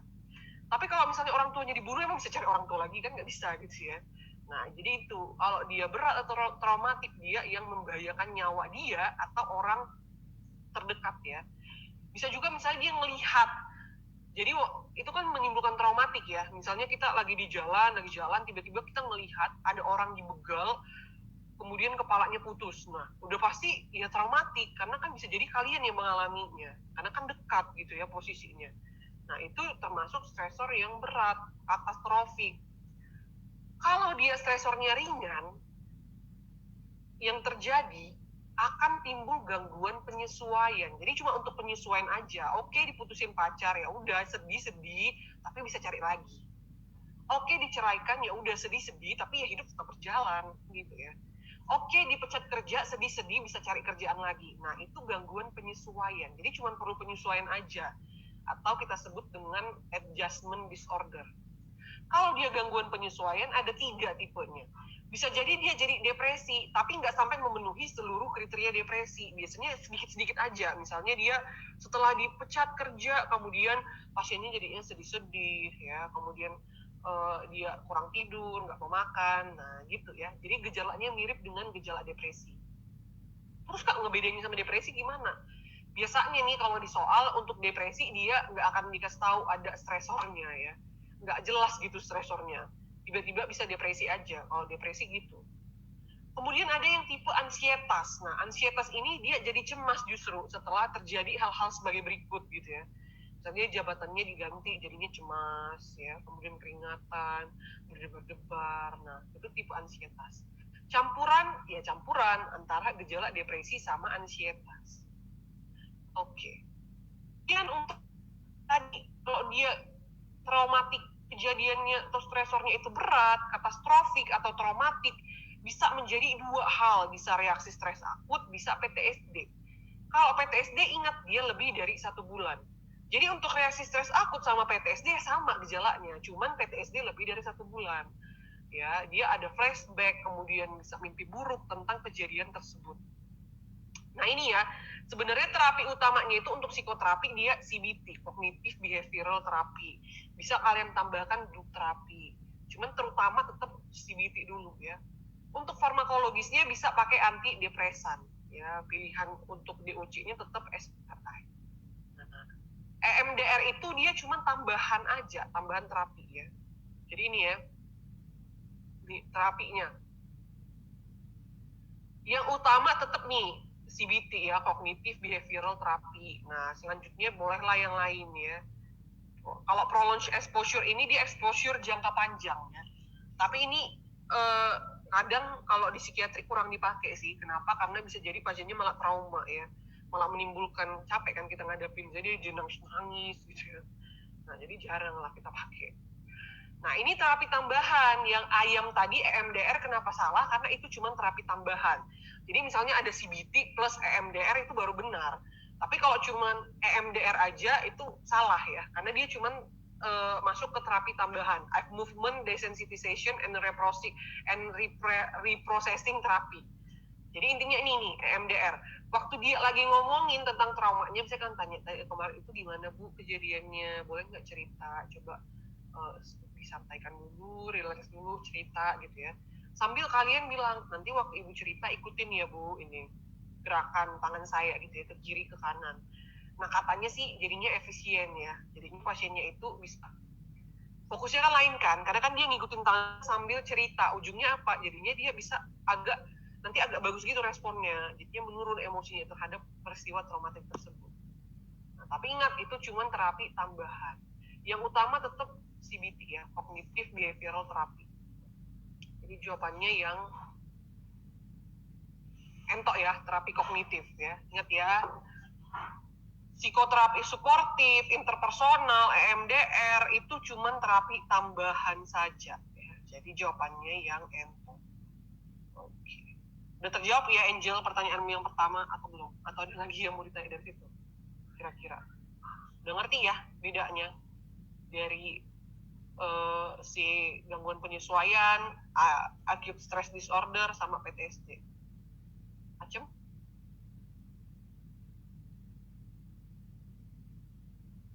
Jel.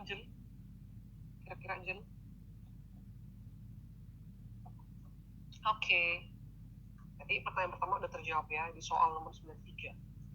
Kita masuk ke nomor 94. Ini dibaca lah ya biar siapa Sian lah Yan Rudiansyah. Ayo Yan, nomor 94. Ada orang ya? orangnya. Pasti mic-nya. Oh, ada. Oh, oke. Baca kalau ada. Kalau ada baca lah.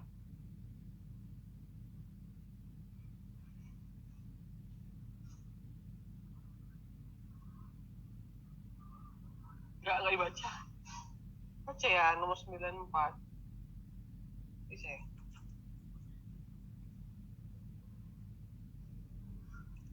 Laki-laki berusia 67 tahun bernama J yang teristri dan keluar sudah tidak sejak 3 bulan terakhir. Pasien sudah berusaha untuk membaca buku, nonton TV dan hingga YouTube hingga berjam-jam, tetapi tetap pasien tidak merasa ngantuk. Setelah muncul setiap pasien berjalan sehari tidak bersemangat. Apa tata laksana tepat? Prazolam. Ada yang lain? Ayo. Ini apa nih diagnosisnya nih? Sulit tidur, berarti dia udah berusaha ya, kayak sampai baca buku, nonton YouTube ya, memang pasti makin nggak bisa tidur ya. Bisa sih ya, kalau kita baca buku ngantuk ya harusnya. Ya, early insomnia ya. Jadi dia insomnia-nya itu awal. Kalau kalian lihat dia sulit untuk memulai tidur ya kan. Nah, kira-kira terapinya tadi apa? Alprazolam boleh nggak dipakai? Nggak boleh. Boleh lagi alprazolam. Berarti apa jawabannya?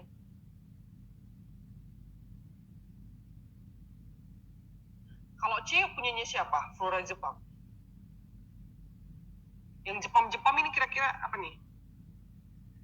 Jepam. Long acting kan? Kalau Jepam. Punyanya si middle sama late insomnia ya. Oke, berarti jawabannya apa? Dodol, si Murni benar. Zolpidem yang boleh dipakai dua-dua ya. Alprazolam itu nggak boleh dipakai ya. Clobazam juga nggak dipakai untuk insomnia ya. Tadi kita udah bahas sedikit ya.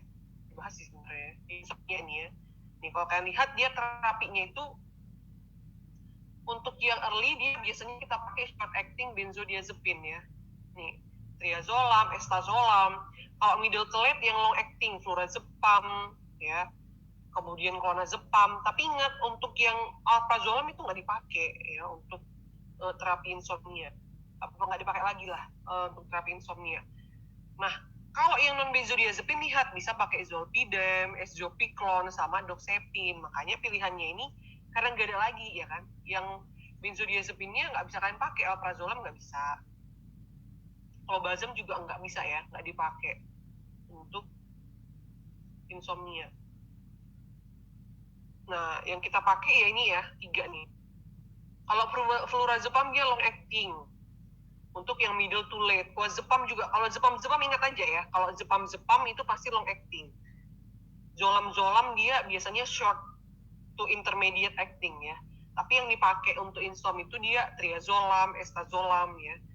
Kalau dia zolpidem dia non benzodiazepine, cuman ini pilihannya misalkan pakai di sini karena pada pasien ini dia diagnosisnya adalah early insomnia.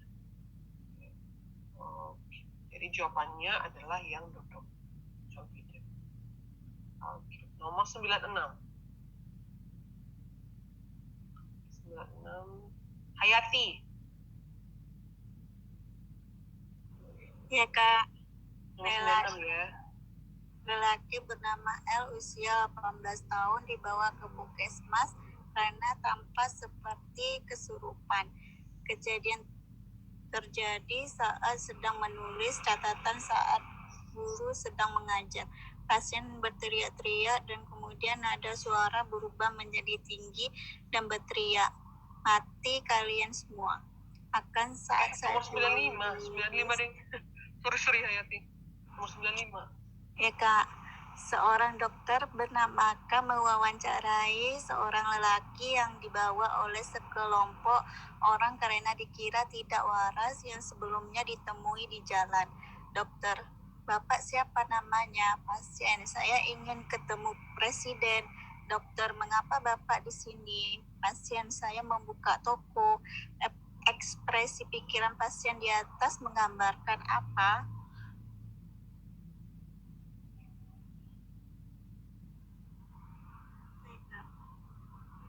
Ya, apa nih?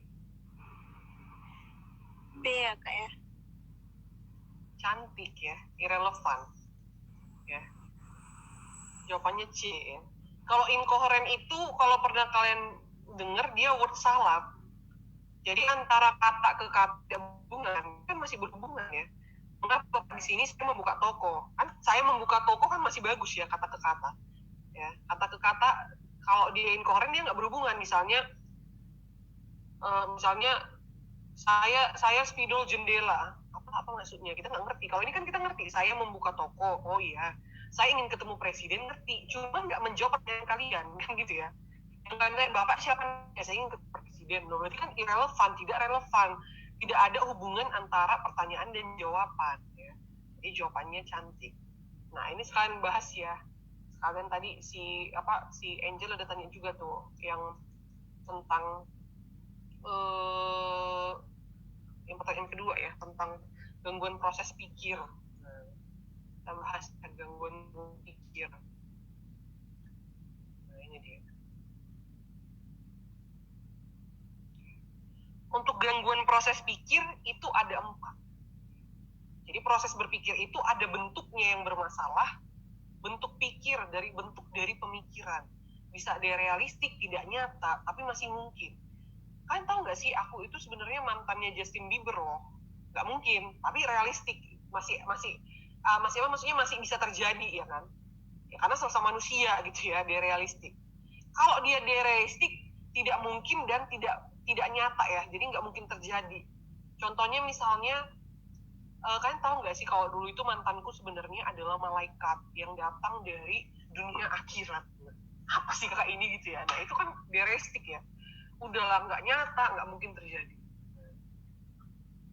Aneh dia kalau dia realistik. Kalau dia autistik, dia preokupasi terhadap diri sendiri.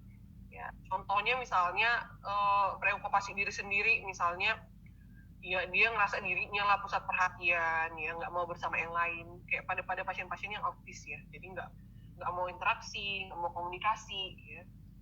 Kemudian yang terakhir konkret. Kalau konkret ini pasiennya tidak bisa berpikir abstrak. Jadi contohnya dibilang meja hijau, dia nggak ngerti. Hah, meja warna hijau? Aku mau sidang meja hijau ini. Hah, sidang di meja warna hijau? Nah, bahkan maksudnya sidang meja hijau itu kan sidang skripsi. Tapi pasiennya nggak bisa berpikir abstrak. Kau tahu nggak sih dia tuh panjang tangan loh? Enggak, tangannya biasa aja kok. Kok tengok, Pak, samanya panjangnya sama tangan kita. Kalau maksud kita kan suka nyuri gitu ya. Tapi dia nggak bisa berpikir abstrak. Diartikan secara hurufiah gitu ya. Itu kalau gangguan pikiran konkret. Kemudian yang kedua ada gangguan isi pikir. Jadi isi dari pemikiran.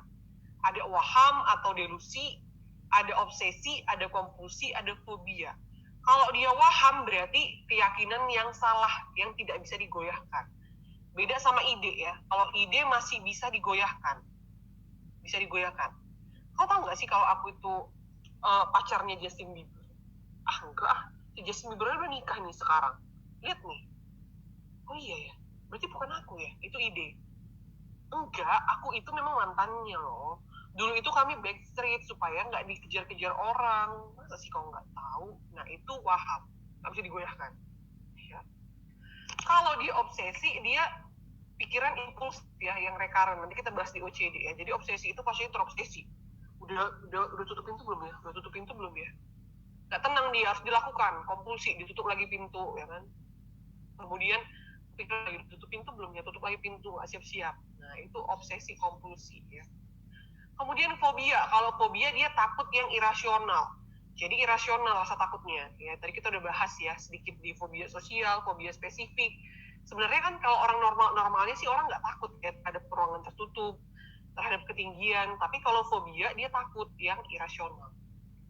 Kemudian arus pikir. Kalau dia arus pikir ini tadi ya ada kata-kata. Jadi kita melihat itu dari cara dia menjawab. Neologisme itu dia punya kata-kata baru yang punya arti khusus. Cuma dia dan Tuhan yang tahu apa artinya. Misalnya dibilang ngeng-ngeng, bung-bung-bung gang gitu ya. Kita apa sih maksudnya? Nah, menurut dia misalnya artinya itu apa kabar? Ayo sinilah gitu ya. Tapi kita yang dengar apa sih maksudnya ini? Nah, biasanya orang-orang skizo sering gitu ya. Kalau dia sirkumstansial sama tangensial, dia sama, muter-muter. Dia ngejawabnya itu, ibu tadi pagi kemana? Oh jadi kan dok. Aduh dok, dulu itu dok, saya itu sebenarnya adalah seorang kapiten gitu ya. gitu. menjelajah laut dok, tiba-tiba saya jumpa dok dengan suami saya gitu ya, muter-muter. Kalau dia sirkumstansial sampai ke tujuan, ya ingat aja sir kan S depannya sampai, jadi sampai tujuan ya, udah muter-muter tapi dijawabnya juga akhirnya, iya tadi pagi kan dok, saya ke Pajak. Kalau dia tangensial udahlah muter-muter, nggak sampai ke tujuan, capek kalian dengerinnya ya, jadi nggak menjawab pertanyaan, itu tangensial. Kalau dia inkoherensi kayak tadi ya di pilihan jawaban, itu word salad, jadi kata ke kata tidak berhubungan. Misalnya ya, misalnya gangguan spidol lampu kamu aku, nggak ada artinya gitu ya. Maksud sekali gangguan spidol lampu kamu aku, apa? Nggak ngerti kita ya kan? Karena ke katanya itu nggak berhubungan ya. Kalau dia asosiasi longgar atau clang association, kata ke kata berhubungan, tapi kalimat ke kalimatnya yang tidak berhubungan. Aku mau ke pasar, ya. Aku mau ke pasar. Ibu lagi di Pajak, gitu ya. Aku membaca buku. Kamu kamu entah apa gitu lah. Intinya kalimat ke kalimatnya nggak berhubungan ya. Kita bingung dengerin dia ya. Jadi kayak ngomong kalimat yang baru nggak berhubungan semua kalimatnya. Itu dia asosiasi longgar. Kalau flight of ideas, ini topiknya lompat-lompat terus topiknya terus ngomong tapi berhubungan. Biasanya pada pasien-pasien yang lagi manik ya. Tau nggak sih kemarin tuh aku tuh jumpa si ini loh di sini. Teringat ya kemarin juga kan ada loh pesta di sini gini-gini. Sebenarnya kita ngerti yang diomongin ya, tapi topiknya lompat sana, lompat sini, sampai semua diomongin. Itu flight of ideas. Yang terakhir ada gangguan persepsi. Kalau gangguan persepsi ini ada 4. Kalau dia depersonalisasi, dia merasa dirinya asing. Jadi dirinya itu seperti bukan dirinya. Ya. Kalau dia derealisasi, dia merasa lingkungannya yang asing. Merasa lingkungannya itu tidak nyata. Ya. Jadi lingkungan sekitarnya itu nggak nyata. Kalau ilusi sama halusinasi ini sama-sama gangguan persepsi yang dia ngelihat sesuatu, ya. Misalnya dia ngelihat, itu kan mantanku, gitu ya. Nah, kalau dia ilusi ada stimulusnya. Contohnya misalnya dia ngelihat jaket, ya. Tiba-tiba, mantanku, gitu ya. Padahal itu cuma jaket. Nah, salah persepsinya. Sedangkan kalau halusinasi nggak ada apa-apa, tiba-tiba melihat aja gitu, mantanku lewat, gitu ya. Itu halusinasi, persepsi palsu, ya kan. Jadi nggak ada stimulusnya, tiba-tiba ngelihat aja. Kalau si ilusi ada stimulusnya tapi salah lihat. Misalnya ngelihat pulpen, ada ular gitu ya, padahal cuma pulpen. Nah, itu ya untuk ilusi sama halusinasi. Nah, kalau di soal kita udah jelas, kalau inkoheren salah. Kenapa? Karena inkoheren dia kata ke kata tidak berhubungan. Di sini berhubungan. Saya ingin ketemu presiden, kita ngerti kan maksudnya apa? Saya membuka toko, ngerti juga. Tapi kenapa nggak menjawab pertanyaan? Yang ditanya, Bapak siapa namanya? Saya ingin ketemu presiden. Nah, berarti tidak relevan. Jadi tidak relevan antara pertanyaan dengan jawaban. Jawabannya cantik. Kalau halusinasi, tadi ingat, dia nggak ada stimulus, tiba-tiba dia persepsinya itu persepsi palsu ya. Nggak ada yang ngomong, tiba-tiba mendengar suara, itu halusinasi. Inkoheren, dia kata ke kata tidak berhubungan. Pikiran yang melompat-lompat, ini flight of idea. Jadi ngomongnya bagus, cantiknya sebenarnya. Tapi banyak kali topiknya ya. Ilusi, ingat tadi, ada stimulus tapi salah persepsi. Ya. Jadi ini jawabannya cantik, irrelevant. Tidak relevan antara pertanyaan dengan jawaban. Oke, 9. Siapa lagi yang bisa mic-nya? Murni. Iya Kak, laki-laki bernama L, usia 18 tahun, datang ke puskesmas karena tampak seperti kesurupan. Kejadian saat sedang menulis catatan saat guru sedang mengajar. Pasien berteriak-teriak, kemudian nada suara berubah menjadi nada tinggi dan berteriak, "Mati kalian semua, saya tulis nama kalian di death note ini." Setelah itu pasien dibawa ke BK dan kembali normal tanpa kebingungan dan akan kejadian sebelumnya. Pasien kemungkinan memiliki gangguan psikis berupa transdisosiatif ya Pak? Iya, ini transdisosiatif ya. Dibilang dia kayak kesurupan ya kan. Kemudian tiba-tiba nadanya jadi tinggi. Bukan seperti dirinya gitu ya. Matikan semua, kan saya tulis nama kalian ya. Setelah itu dia bingung, balik normal ya. Kalau kayak kesurupan, kerasukan itu transdisosiatif ya. Jadi ini gangguan disosiasi.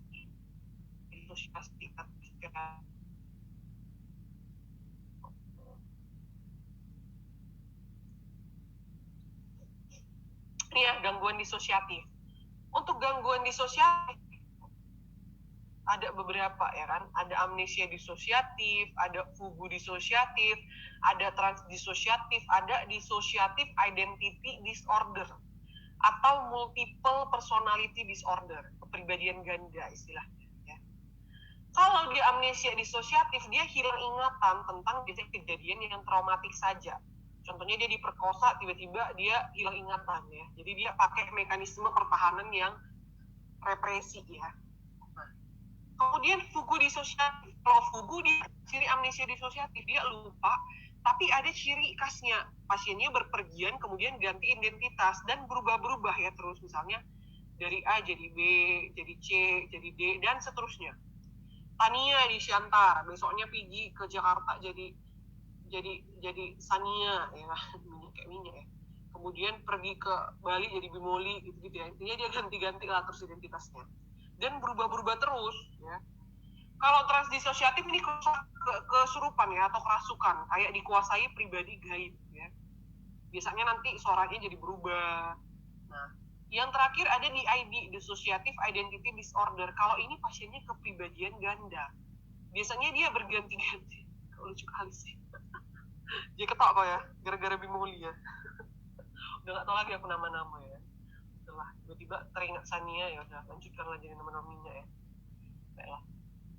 Selanjutnya, kalau dia di ID atau multiple personality disorder, ini kepribadian ganda ya kan. Jadi ganti-ganti terus ya antar kepribadian. Nanti bisa dia ada 2 kepribadian, ada 3 ya. Misalnya A, B, C. Tapi ganti-gantinya di antara sini-sini aja, jadi bisa berulang. Beda ya, kalau si fugu dia nggak bisa ngulang. Terus ganti-ganti, A jadi B, jadi C, jadi D, udah lupa dia yang belakang. Jadi E, jadi F, jadi G, semua terus ya.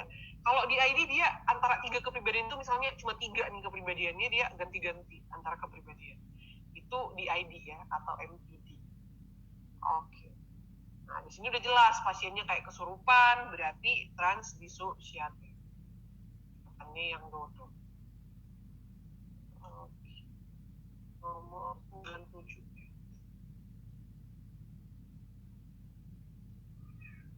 Nomor 97 mudah. Ayo, siapa nih? Si Robi Pandai Besi. Robi Pandai Besi. Pasien laki-laki bernama M berusia 22 tahun dibawa ke dokter oleh keluarganya. Menurut keluarga, pasien ini tidak mau bersosialisasi sejak dahulu.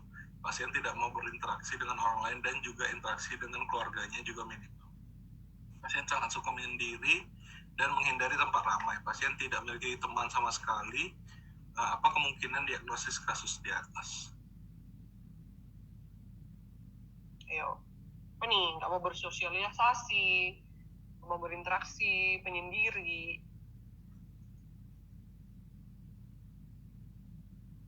Kepribadian antisosial, Pak? Enggak. Kira-kira yang mana? Atur lagi. Menyendiri, tempat ramai, menghindari tempat ramai. Dodol ya. Kepribadian skizoid ya, gangguan kepribadian skizoid. Orang sering kali ya terjebak dengan kata-kata antisosial, dia kayak anti sama sosial ya. Padahal pada gangguan kepribadian antisosial itu psikopat. Jadi istilah psikopat itu nggak ada ya di psikiatri. Kan mencari dimanapun nggak ada. Psikologi oke ada, tapi psikiatri nggak ada. Di psikiatri itu psikopat itu ya gangguan kepribadian antisosial. Jadi pasiennya itu memang suka berbuat kriminal. Dan dia nggak ngerasa bersalah juga berbuat itu. Misalnya dia suka berantem, membunuh, mencuri, membakar, terserah mau ngapa-ngapain aja, intinya perbuatan kriminal. Itu antisosial ya. Kalau skizoid dia penyendiri ya. Istilahnya itu apa ya bahasa awamnya, introvert.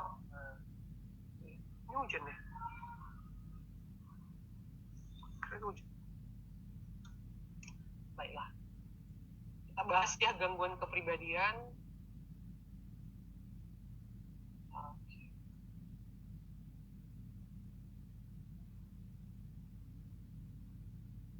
dia ya, gangguan kepribadian. Ada klaster A, klaster B, klaster C. Ya. Klaster A itu dia yang biasanya aneh gitu ya, penyendiri. Nah, ada skizoid dia menyendiri kayak tadi di soal ya. Pasiennya tidak mau berteman. Karena emang nggak suka berteman. Introvert. Kalau dia paranoid, pasiennya curigaan. Ya, jadi dia curiga. Kau kenapa dekat-dekat tasku? Kau mau masukkan narkoba ya kau ke tasku ya, gitu-gitu ya.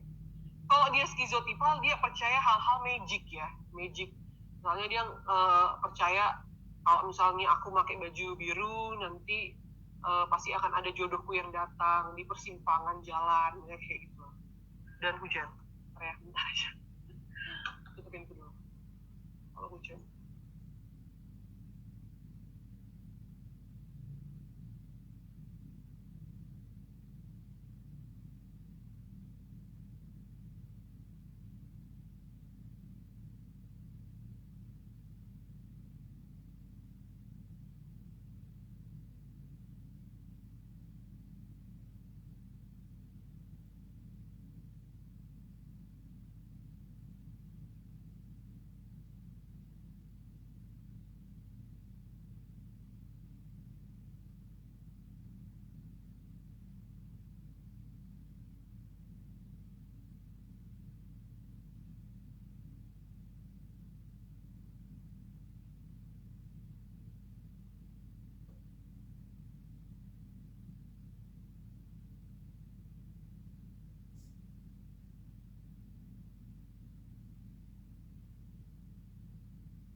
Oke, itu ya.